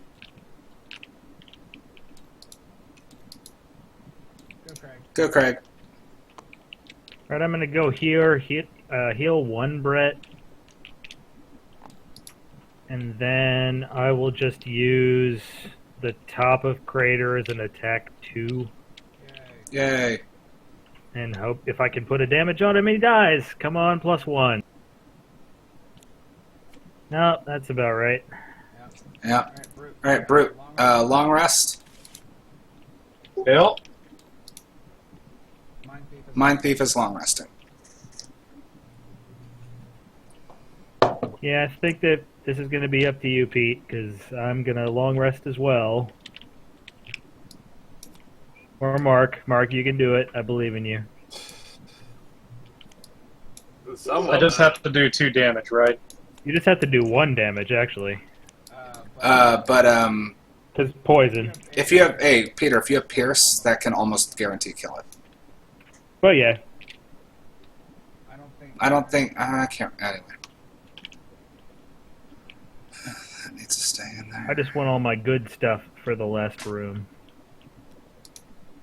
Is speaking of which, who's long resting? Craghart and Mind Thief so far. Let me look at the who's holding things. Did you already put your cards back, Brett? Yeah, why? I'm gonna pick one to lose. And you? Yeah, I think I got an idea. I'm not going to do that, just in case I take a massive hit that I want to discard a card for, in which case I need to know which card it is I'll be discarding. I don't think that'll happen, but who knows? I think it'll be okay. Well, maybe not. I'm pretty sure it'll be okay. I plan on... Well, if Pete doesn't kill it, it'll attack Pete if he's next to it. And if I'm the one next to it, I can always tap my shield and take 1 fewer damage. Alright. I'm going to go late. Are you? Going in the first quarter, I'm going to try and kill it. And you are for sure long resting? Yes, I am. Okay. No, I'll hold off then.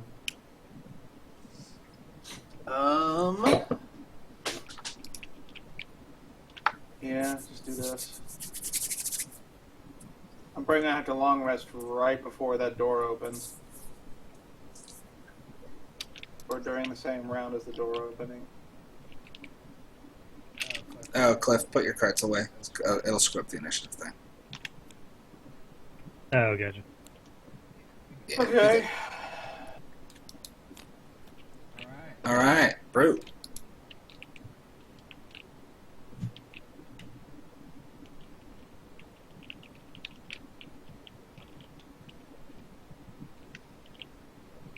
Chucking a dagger at it.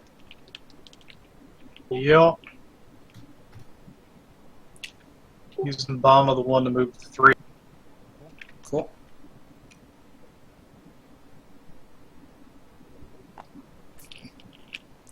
So, no negative and no misses, and you're good.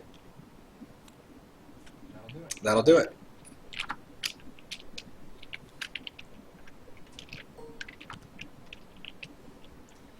Chuck a dagger, kill it. Boom. Go, Quattro.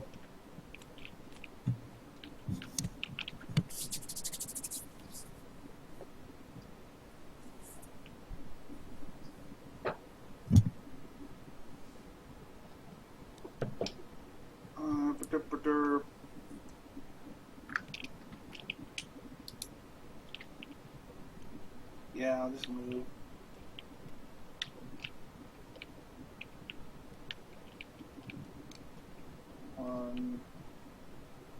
Yes. 2.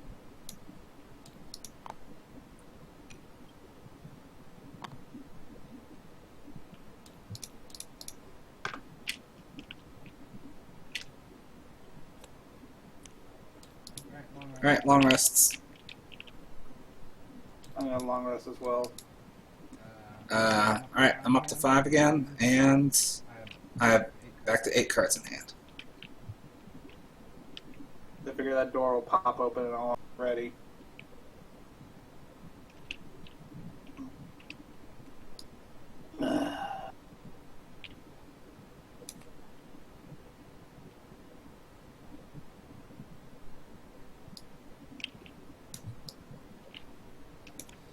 I'm gonna go late. I'm gonna try to ranged attack and screw with them. This is only if someone can open the door.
So this, honestly, there's a chance we could have the quickest retirement I've ever seen. I do think it's kind of funny. It depends on what we do, like if we do the other crypt and the other stuff. It's not necessary. I do think it would be interesting seeing some of the unlockable characters early. We did unlock some, like when I created a new character, I created it at level 2, so that was still really early. I had a pretty early retirement, so I mean it was 13 scenarios in was our first retirement.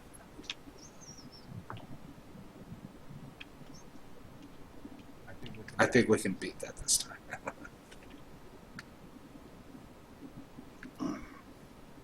Okay, I'm good.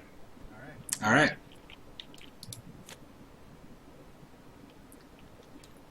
Go, El Brute.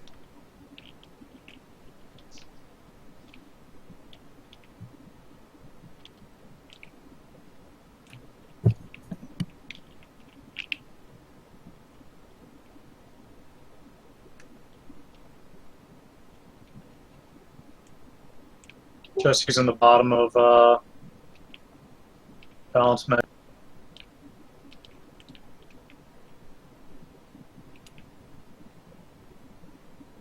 And then using the boots to activate get the extra step.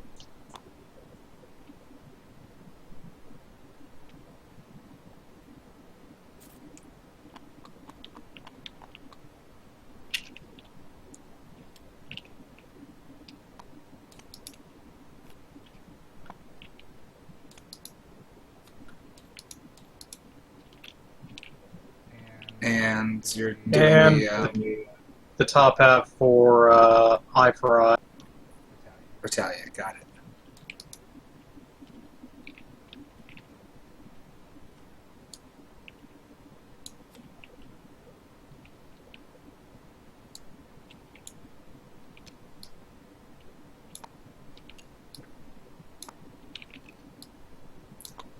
Peter, you're muddled and immobilized, but not attacked, so you don't sadly do not get to retaliate against So them. it doesn't trigger. Yeah. But you don't take damage. I'm sorry? But you don't take damage, so you got that going for you.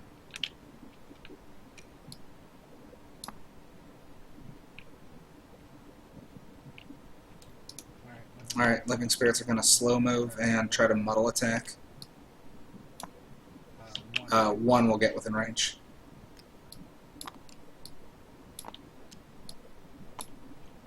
Attack 2 on Peter.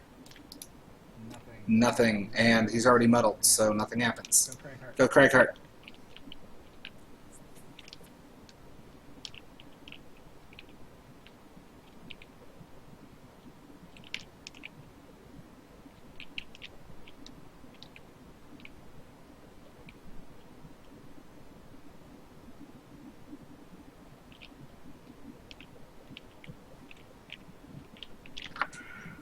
I will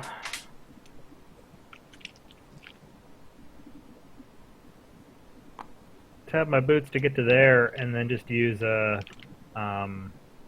melee attack. Just Cool. use the defaults of bottom and top. So attack 2 on that.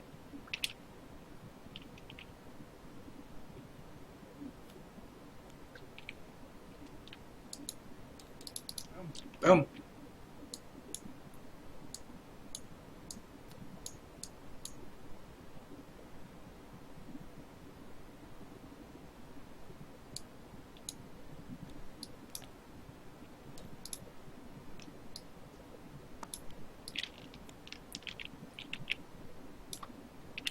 And powering ice and experience. Attack 2 and immobilize on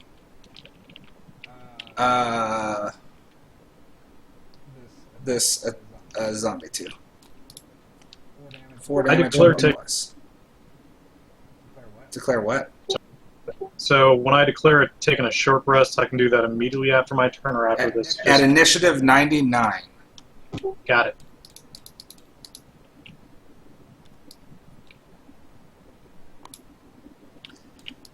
Tinkerer, your long rest.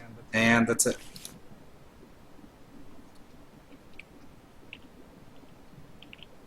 So is this the last room we gotta clear out, or do we got? This is the M tile, so if we can kill everything in here, we win. There is a treasure chest if we want to try to loot that. Is this one trapped too? Yes. Actually, I mean, I don't know. I'm just saying yes.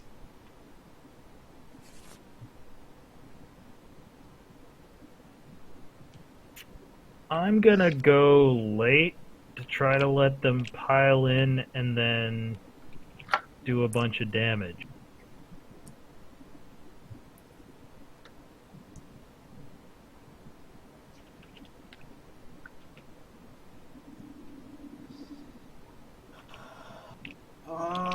I'm actually going to short rest.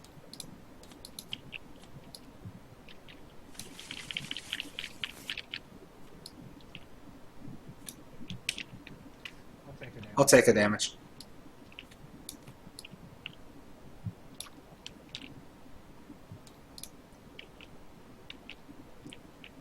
Wait, we can take a damage instead of losing a card?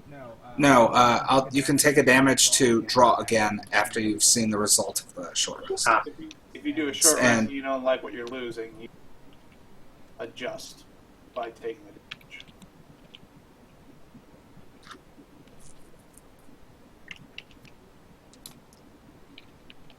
I'll be right back.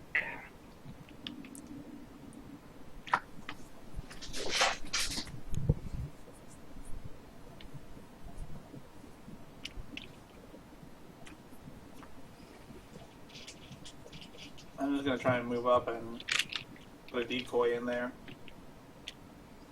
Cool. I'm gonna fly in late and start doing my thing. I should be, I'll be invisible. And since I can fly in, I should be able to position myself to hit an enemy, and then we'll see how stuff happens.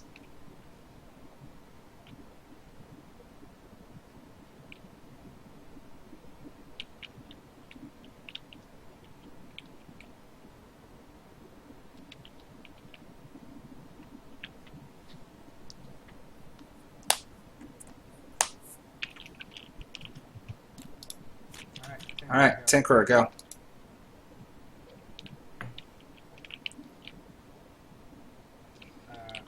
Living corpses are going to do a power attack and a push this turn, but they are not moving.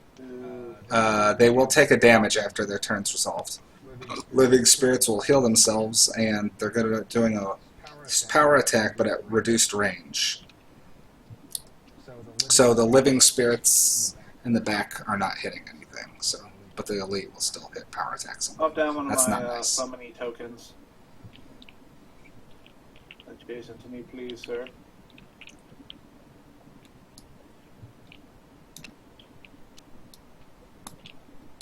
There it is. All right, El Bruto.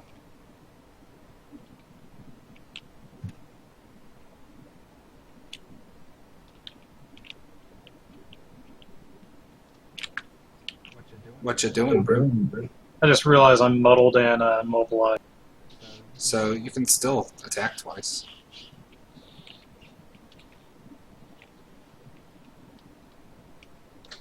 I'll do a leaping cleave on the Guy in front of you. yes. All right, get an experience and attack 3. Draw twice. I have returned. All right, 3 damage to it and gain an experience. And bottom half a spare dagger, attack 2. Yep. One more, you're still muddled. 1 damage. Alright.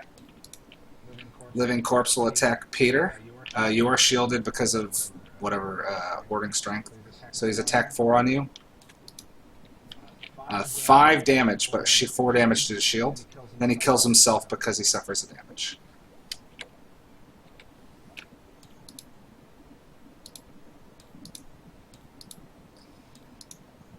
Then the living spirits go. The elite will have to get closer to get within range of the crag because he's got reduced range this turn. I guess technically the brute. Ooh, a lot of stuff. And he's going to heal. Doesn't matter. Attack 4 on the brute. Attack 2 on the brute because shield. Attack 1 on the brute. So just take 1. Also, because you lose that second charge, you get an experience from warding strength. You can use that tracker I just put down there to track where you are on the warding strength. Pete, why are you taking damage? Stop it.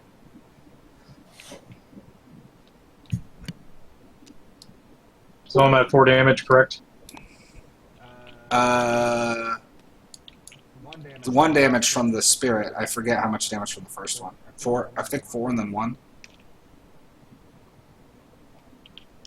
Yeah, so So 5 damage total. Yeah.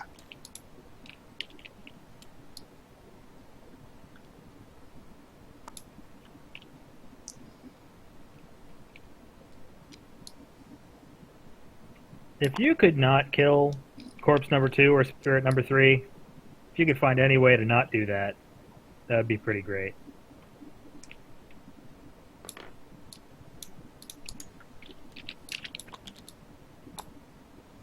I'm not going to kill this. I'm just going to try to poison it and put my augment up.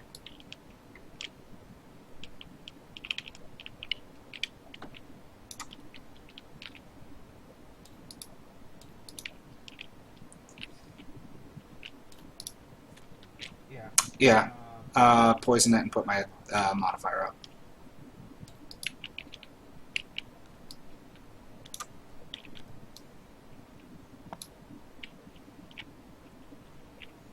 Okay, I will buff myself with Heaving Swing plus 1 of my ranged attacks. And then I will Massive Boulder, Corpse number 2, and Spirit number 3. Alright, corpse number 2 and spirit number 3, so hold on.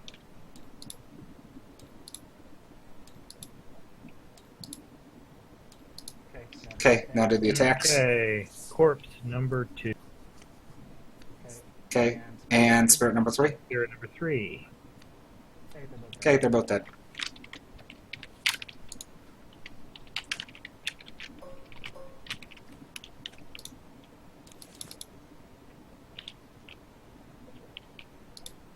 I'm learning to play this guy.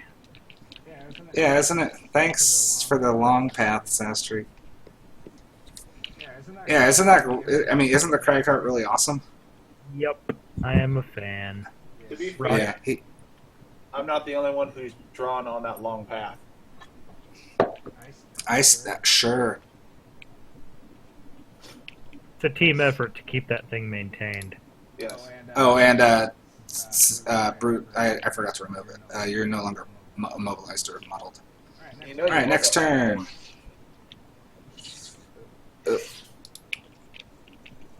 It lovingly haunts you from the other room.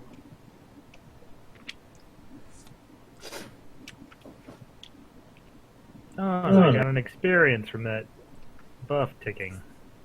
I have one left.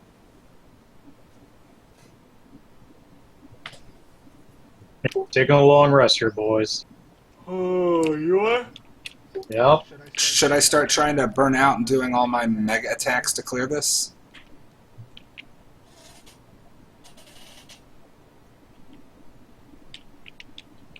I think so. If you want to do stuff, if you're mostly long resting to heal, I can put some healing into you. No problem. So I had no I'm in- cards.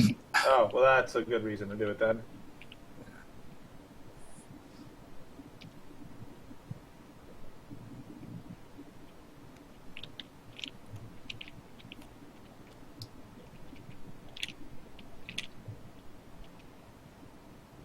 Hey, Cliff. Yeah, Do you have any abilities that you think would be really you wish you hadn't spent earlier? That would be really good for this situation right now. Lost or it depends. discard. How many can you give me back? I Just can't one? give you exact. I can't tell you yeah. exactly how many Yes, cards. there is one. There is one in particular that would be very nice to have. Okay, I was gonna say I can't tell you exact how Like many if I could do it right now, that would be great. But something tells me that it's going to happen after this turn. Yeah. I mean, I'm throwing out theoretical ideas here. Right? I could possibly give this. Because to, if I could just do the same thing that I did last turn again this turn, that'd be pretty great. But I don't think Okay, hang it's on. really So- possible. So you would be more interested in something discarded rather than lost.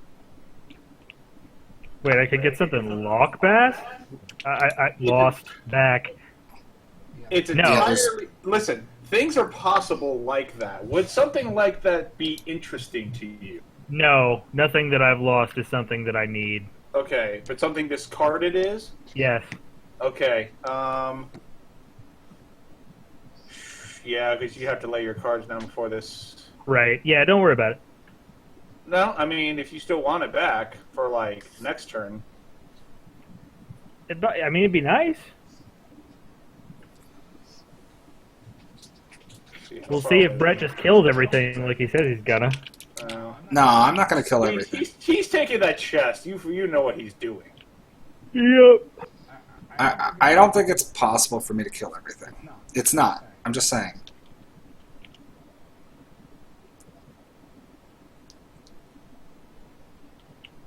All right. Yeah. Hmm.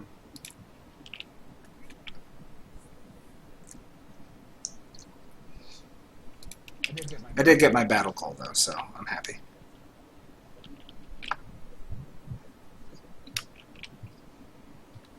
Let's just, in that case...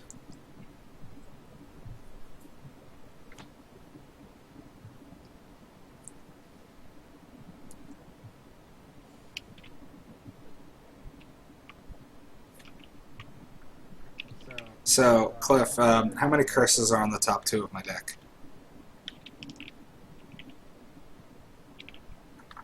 On the top two of our decks, you mean?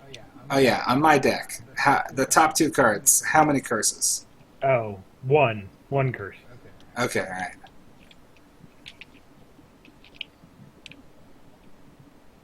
I should say one. One curse.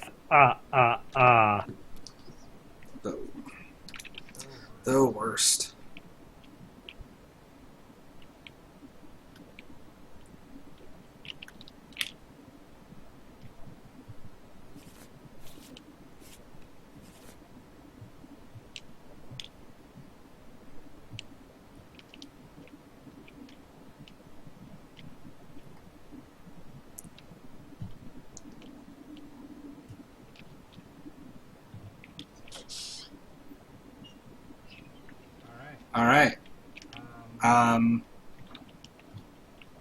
We good?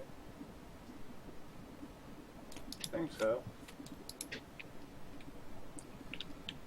Alright, here's where I draw the curse. Attack 3, plus 2 if there's a negative condition on it. There is. Attack 5, it's poisoned. Attack 6.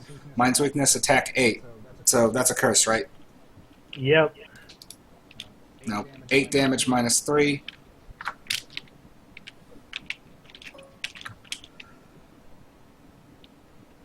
Living corpses are going to hit me either way. Curse all enemies. I've got an attack 4 loaded up after a move 4. Where should I...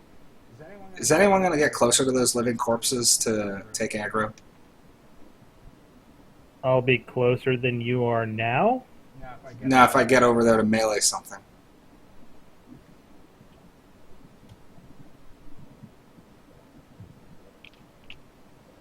I guess it doesn't, I mean... I guess it doesn't matter. I could start losing cards. And I might survive anyway, so... It's not a big deal. I think we got this room cleaned up, so... should I attack the spirit or the... closer than that. I know. That's fine. Attacking the spirit. Here's the other curse. Nope. Kill the spirit. Hey guys, no more spirits. Go Tinkerer.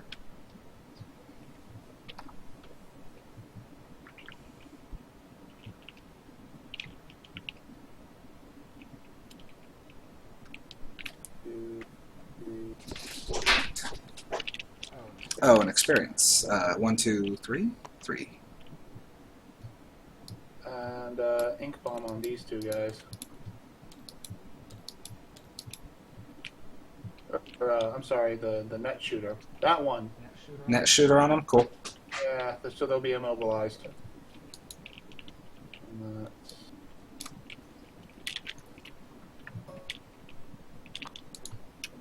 And I did long rest, so I have my goggles back, so let's pop those. Alright, draw for zombie 5. Draw. Draw for zombie 1. Draw. Alright, That's my turn.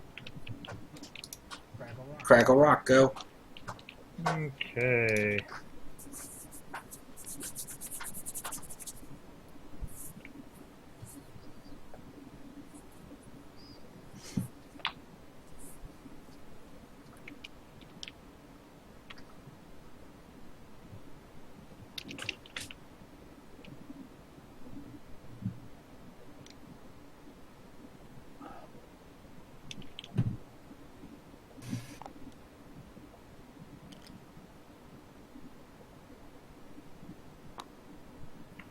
I'm gonna move here and then use my nice triangle blast on Brett and Zombie 5.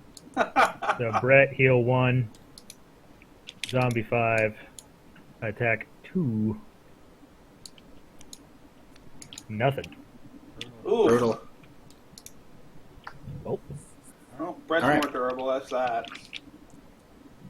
Alright, so living corpse attacks me, attack 3. Crit. Oh, It's 2, 1. that's no good. I'm losing a card. Brute long rests, and both of them lose immobilize and end round.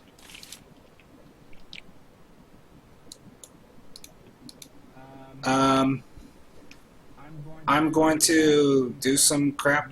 I'm going to try to kill 1, stun 1, and I'm going to kind of burn out, basically. So, unless, hey, does anyone have a goal where, I'm not going to burn out if we actually finish them off next round. No. I think I'm going to try and go for that chest since I'm directly... Yeah, if anyone I'm else, gonna short rest. if someone wants, I can get to the chest if we want to loot it. If someone else gets the chest, I'll concede it to anyone. But so,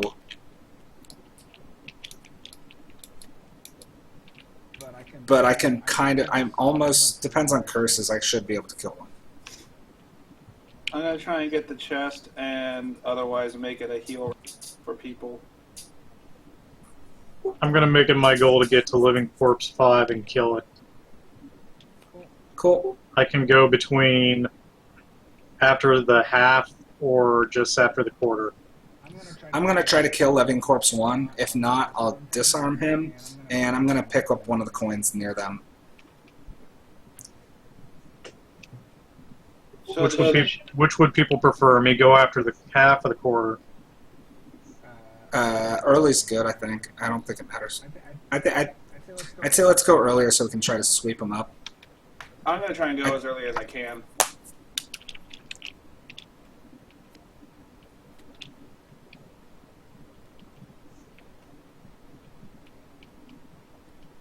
Right. All right.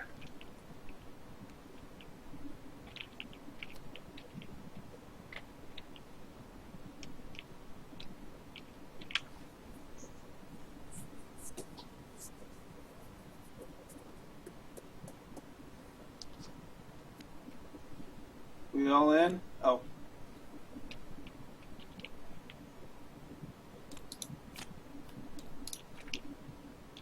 All right. Attacking the zombie one. Oh my god, really? Brett, for as much of this game that you play, you're really bad at drawing cards. Alright, I disarm one, stun the other. That's good. Oh, so I ain't gonna do shit this round. Yeah, they're doing nothing, so I'm just gonna skip them. That's a good Quatch will round. go. We'll step on this chesty westy here. How do I do this? Do I click this 50? Yeah, Okay. but I think it's bugged, but let's check Then it. you get your scripting error. Yep. I didn't even see a scripting error.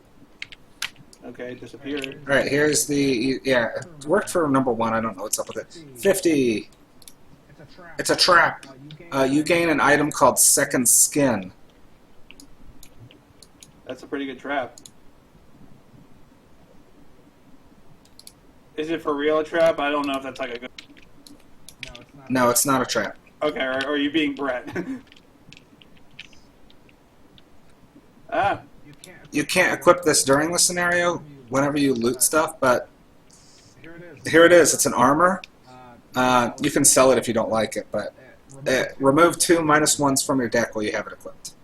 and that's all it does? Yep. I mean, that's not bad.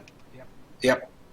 But you can put it into your deck in future scenarios. You cannot give it to anyone else, but you can sell it back to the shop. The shop will then have it for the rest of time, and you'll get 15 gold. So it's totally up to you. But you might go, hey, that's good. It makes my deck better. And 15 gold or -2, or the few times I do attack, I'm better at attacking. I'm going to keep that. Sounds good. What was the rest of your turn? To heal somebody, you're in range, and you were generous enough to not steal this from me, you dirty rat. I will pump you full of good old-fashioned healing juice. Cool. Brute. Wait, that's your turn then? Yeah. Or are you doing something? Alright. Brute. Yes. Tossing a dagger at the living corpse. Cool. Still does 2 damage. I get 1 EXP. Cool. Craig. Move 2 in here and then do 1 damage to Brett in the living corpse. Boom!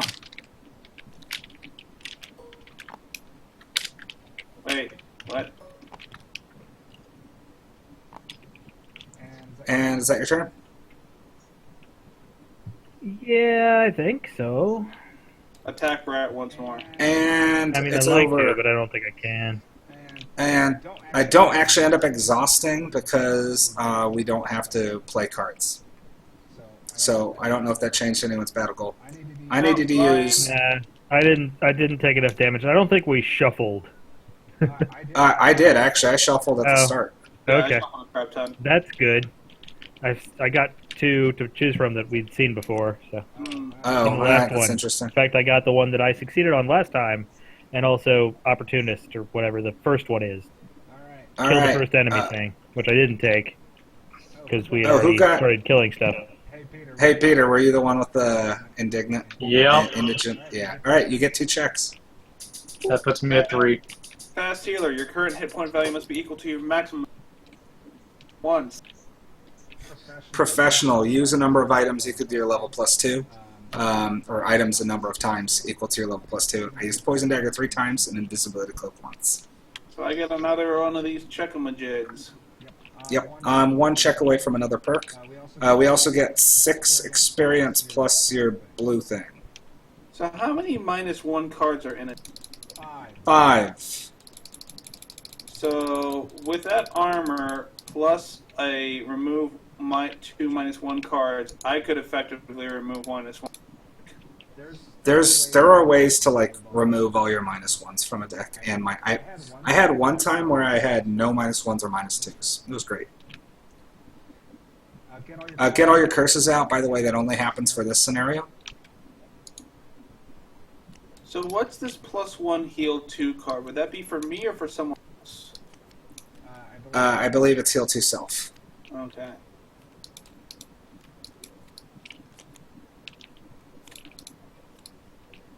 Add 2 +1 cards. I actually kind of like that better. Also, you get a progress because we completed another crypt, so 2 out of 3. Hooray. Now how do I add my experience into my thing, or do I just kind of manually... You just add it, but to your chart, you just start pressing the plus button. Okay.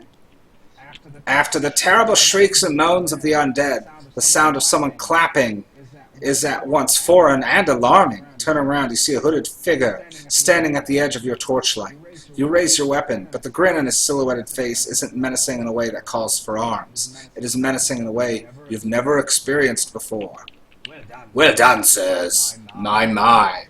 But you do have a way about you, don't you? You've certainly got our attention. Removing this troublesome crypt from this rogue undead element. We very much prefer our undead to be the controllable variety now, don't we? There's a long pause as the figure stares at you, still grinning. Well, perhaps you'd be so kind as to do us another favor. After which we'll be mostly settled on the whole issue of you murdering some of my brethren. He stops grinning. There's a necromancer in Gloomhaven, been giving us a spot of trouble, sending mercenaries out to do her dirty work against us. Maybe you've met her. Kill Jaxera. Bring her head to our headquarters, and we'll see about letting you live. We now get Jaxera's plan and Dark Bounty achievements. Everyone, we get 5 gold each from the necromancer. That dude, the cultist, giving us money, and sticker 8 appears on the map.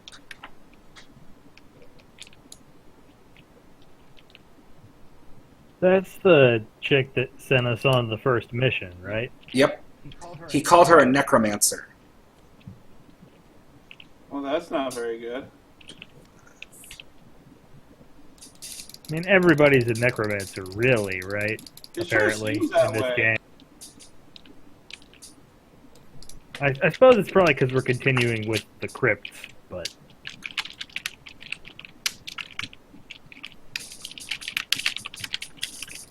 And if we want, by the way, you're not, because there's no achievements permanently locked or unlocked here, we can say, yeah, I don't know if we want to work with this cult. We can change our minds now. We are not past a point of no return.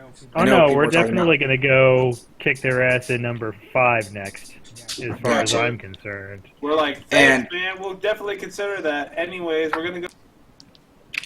You know, they're... So let's head back to Gloomhaven. We'll draw a Gloomhaven event tech, and then we'll figure out. Then we'll call it a night. Where as are much the as I said, a +1 marathon. cards? Where are the Cheetos? As much as I said, what is it? What? Where's the Mountain Dew? Where's the Mountain Dew? Where are the +1 cards? What do you mean the +1 card? Oh, Because I'm... from you modifying your deck. You should have a Tinkerer Advanced deck. Yeah. Damn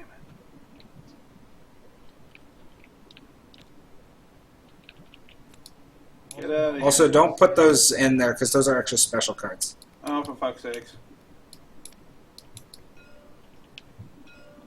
The big pile of -1s, why aren't they in the right?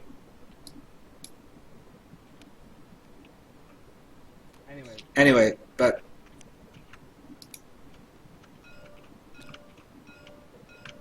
that's where the cards you're looking for. All right, Gloomhaven deck. Oh, okay, you're just giving them to me? That works. What do you mean? So give it these to you? perks. Yeah. Oh, do you have enough for one? Yeah. Yeah. What's up? Exactly. What do you mean? What exactly? Are they just self cards and all that? Yeah. See, the bottom one there says allows you to equip. You know how there's armors? This would add a +1 card, and armor, like hide armor and certain other armors, give you -1s. So this would allow you to equip them without having the penalties. There is another one that says add another target and chain. So if that means if you do a melee attack and draw that, you can now make another melee attack, but you have to draw it and have something with the range. It's possible. But then there's also stuff that improve your deck, like removing -1s or replacing -1 with +1s. Adding the +3 card to your deck, those are pretty uncommon, but so these are all your options.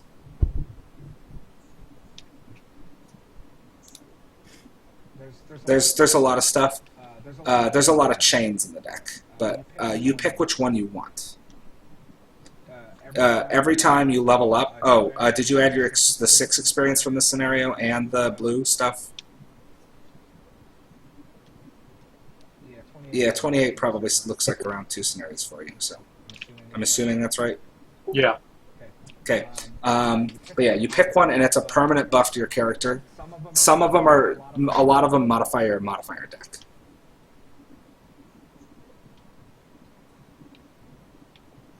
It really depends on stuff. If you want to wear heavy armor, you'll take the thing that removes it. If you want to like improve your damage, you'll take that. You'll take the things that remove the penalties, etc. I'll take the heavy armor. Okay. Your heavy armor perk also adds a +1 to your deck. So search this stack over here for a +1 and add it to your modifier deck.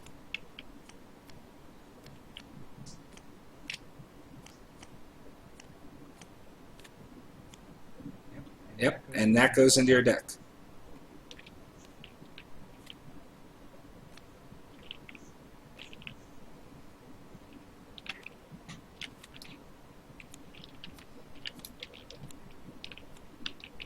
So Gloomhaven event.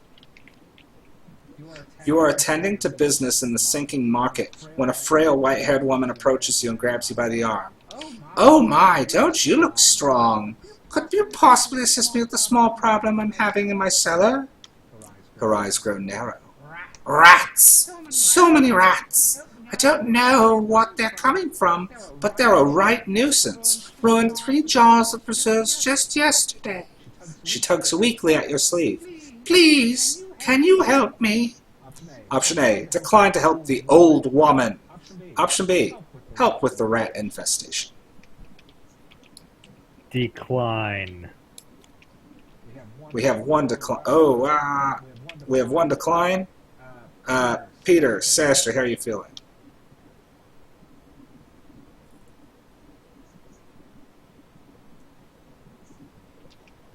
Peter Sastre. Sastre, Peter. I mean, this woman's probably a necromancer, so... This is the Bard's Tale, right?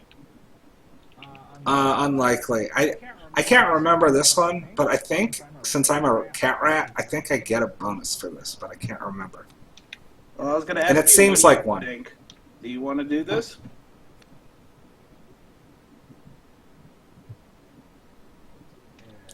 I kind of want to help, but at the same time, if this is like a definite trap, well...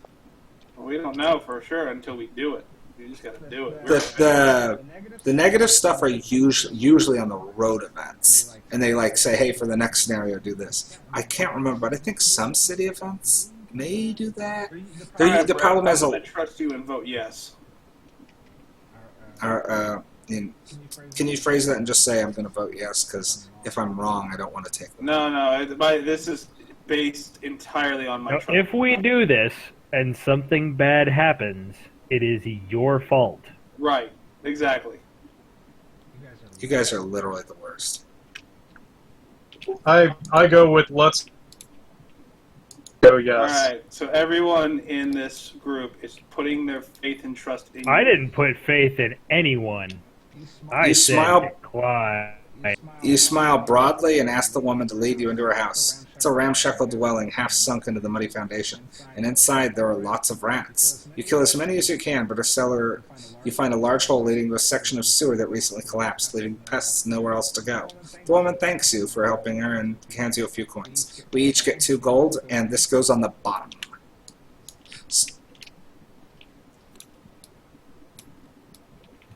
Alright, Brett. Our faith in you is secure for now. So I'm poor. What do I do with my gold?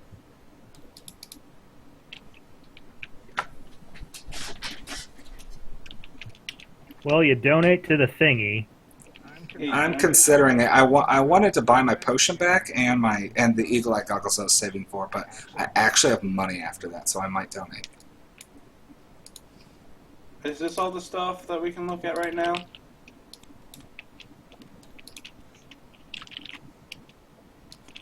Yeah. So what's that, like, spyglass that keeps fucking showing up?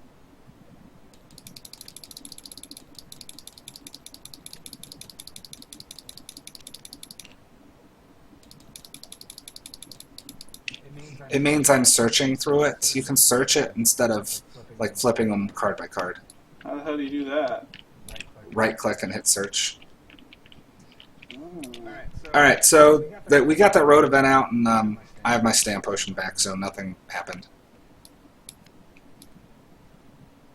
Oh, neat.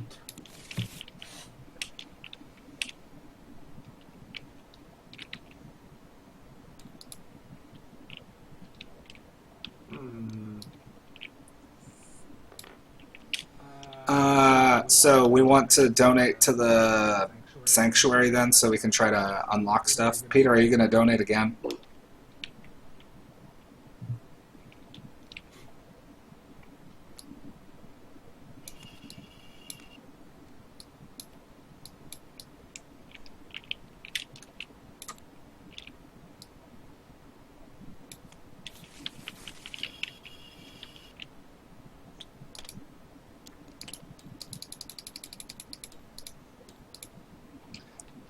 Alright, I donated to the sanctuary, so we have progress to unlocking the thing.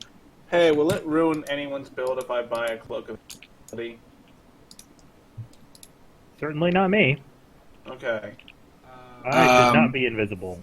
I need things to punch me in the giant hole in my chest. Right, like that was my thought, was like that one time where I ran up kind of foolishly, but like that would give me the I have to move into an awkward position, but I still don't want to get attacked. Like, button. It seems like a good button. Oh, but I can't wear it and my armor. Shit. Guess I'll just keep stockpiling gold then. Or should I donate it? Because, like, I may not need it for very long. Alright, so the warehouse is in Gloomhaven. We can actually start clearing up other stuff. Like, it's weird. You don't actually have to follow stuff up in a super order. We did one quest and got this to completion for a while. Like, also, we didn't do this one until later. We realized that when we talked to the necromancer, we're like, oh, we did it so far. This is one out of order. That there's a lot of weird stuff that can happen, but some scenarios do absolutely get cut off. There's actually like 3 scenarios we've shut ourselves out of that we're like, oh, that would be interesting, but obviously we can't change it. So, Well, if a bunch of people are donating, I might suggest heading to the arcane what's-it. Well, I mean, Why? I don't know. No. Like, if we keep on this course, like, what's and I'm not saying that we have to do this, but people are. It sounds like not only people more than just me are interested in seeing an unlocked character and finishing my thing, which we gotta have like the most direct path to. Well, I mean, I'm interested in getting your retirement scenario available. I wouldn't say I don't want to lose the Tinkerer yet. Okay. So here's something interesting. If you like support stuff, Well,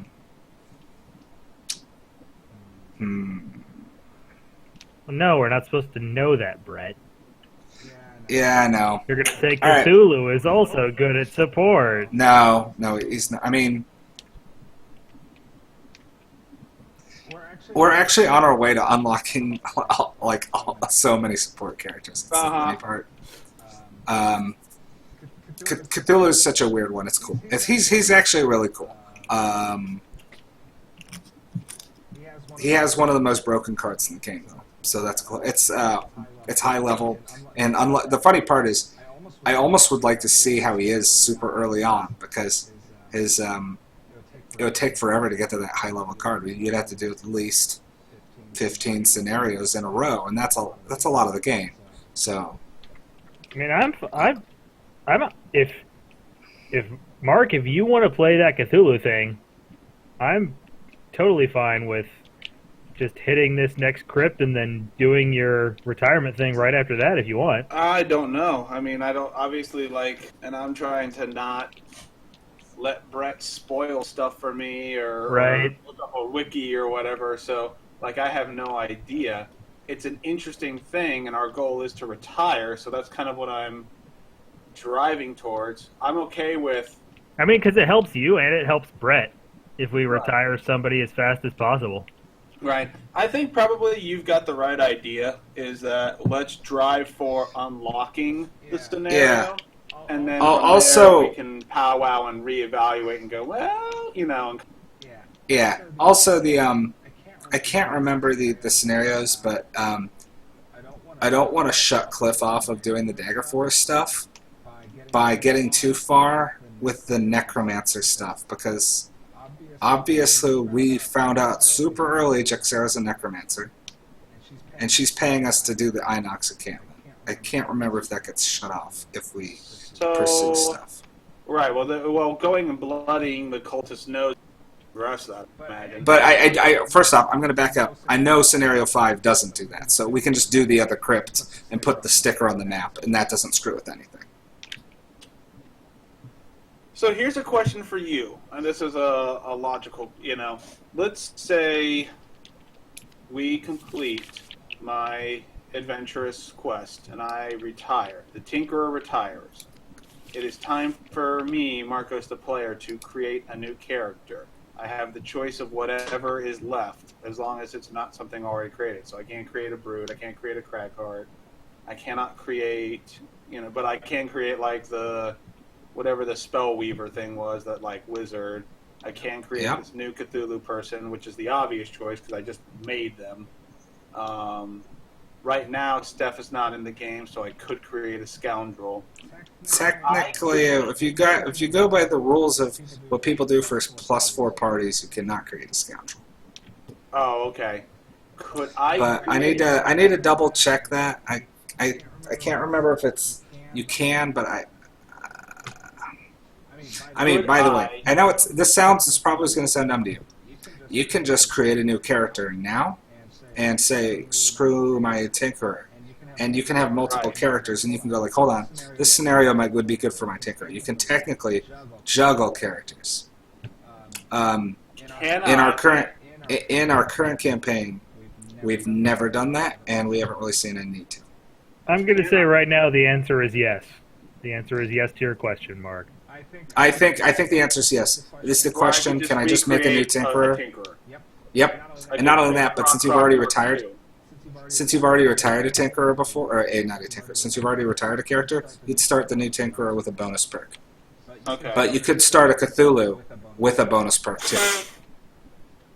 Unless it locks something like Cliff's progression, I don't really see a reason then to not, because then we can take a look at both characters and then go, nah, this guy sucks, let's keep it. Yeah, the cool part about mine is we'll have a double retirement, so if we want to roll swap, we can do it then.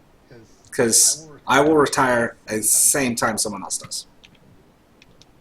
Okay. So I can, yeah. I mean, also, I know it sounds weird, you don't necessarily need tanky characters, you can. You don't necessarily need healers. Our current group has, like, it is hilarious. We have, like, very little healing. We blow the crap out of stuff, and sometimes it bites us, but most of the time, we have insane burst. On the one video, Stephanie was like, Stephanie noted the Brett smug face because I got kind of upset that the movement ruined my combo and I could only do 55 damage in one turn. I had all the stars aligned, so I only got I think I only did 40 damage to the boss. Like this group works, and I'm having fun, and I'm okay with just being the support and letting other people, while other people do like big, awesome damage attacks and stuff like that. Trust me, I'm okay sticking down this road, but I would like to at least see what this other option is. Yeah, what we could do is do what Cliff said, and we can try to get it to where you're at the verge of retiring. We can get one time we were close on another character. I know how to retire my current character in Gloomhaven. We're just not pursuing it, so that's fine. We're also really close to a bunch of end stuff, so I kind of don't want to start a new character into the end of it. So, what am I trying to say here? What we could do is unlock stuff and then get it to where you're about to retire, and then to work on some other people's and then get them. We can do what we want. I'm gonna close the stream now because this part's probably boring, and we're just gonna go back to talking on Law. So, this is the end of the stream. 0 watchers, but hey, maybe someone's gonna rewatch this and go, "Wow, this is really something." No, I will. All right. So it's interesting to hear how much different my voice actually sounds to what I think it sounds. I know it sounds way more dickish, doesn't it? Yeah.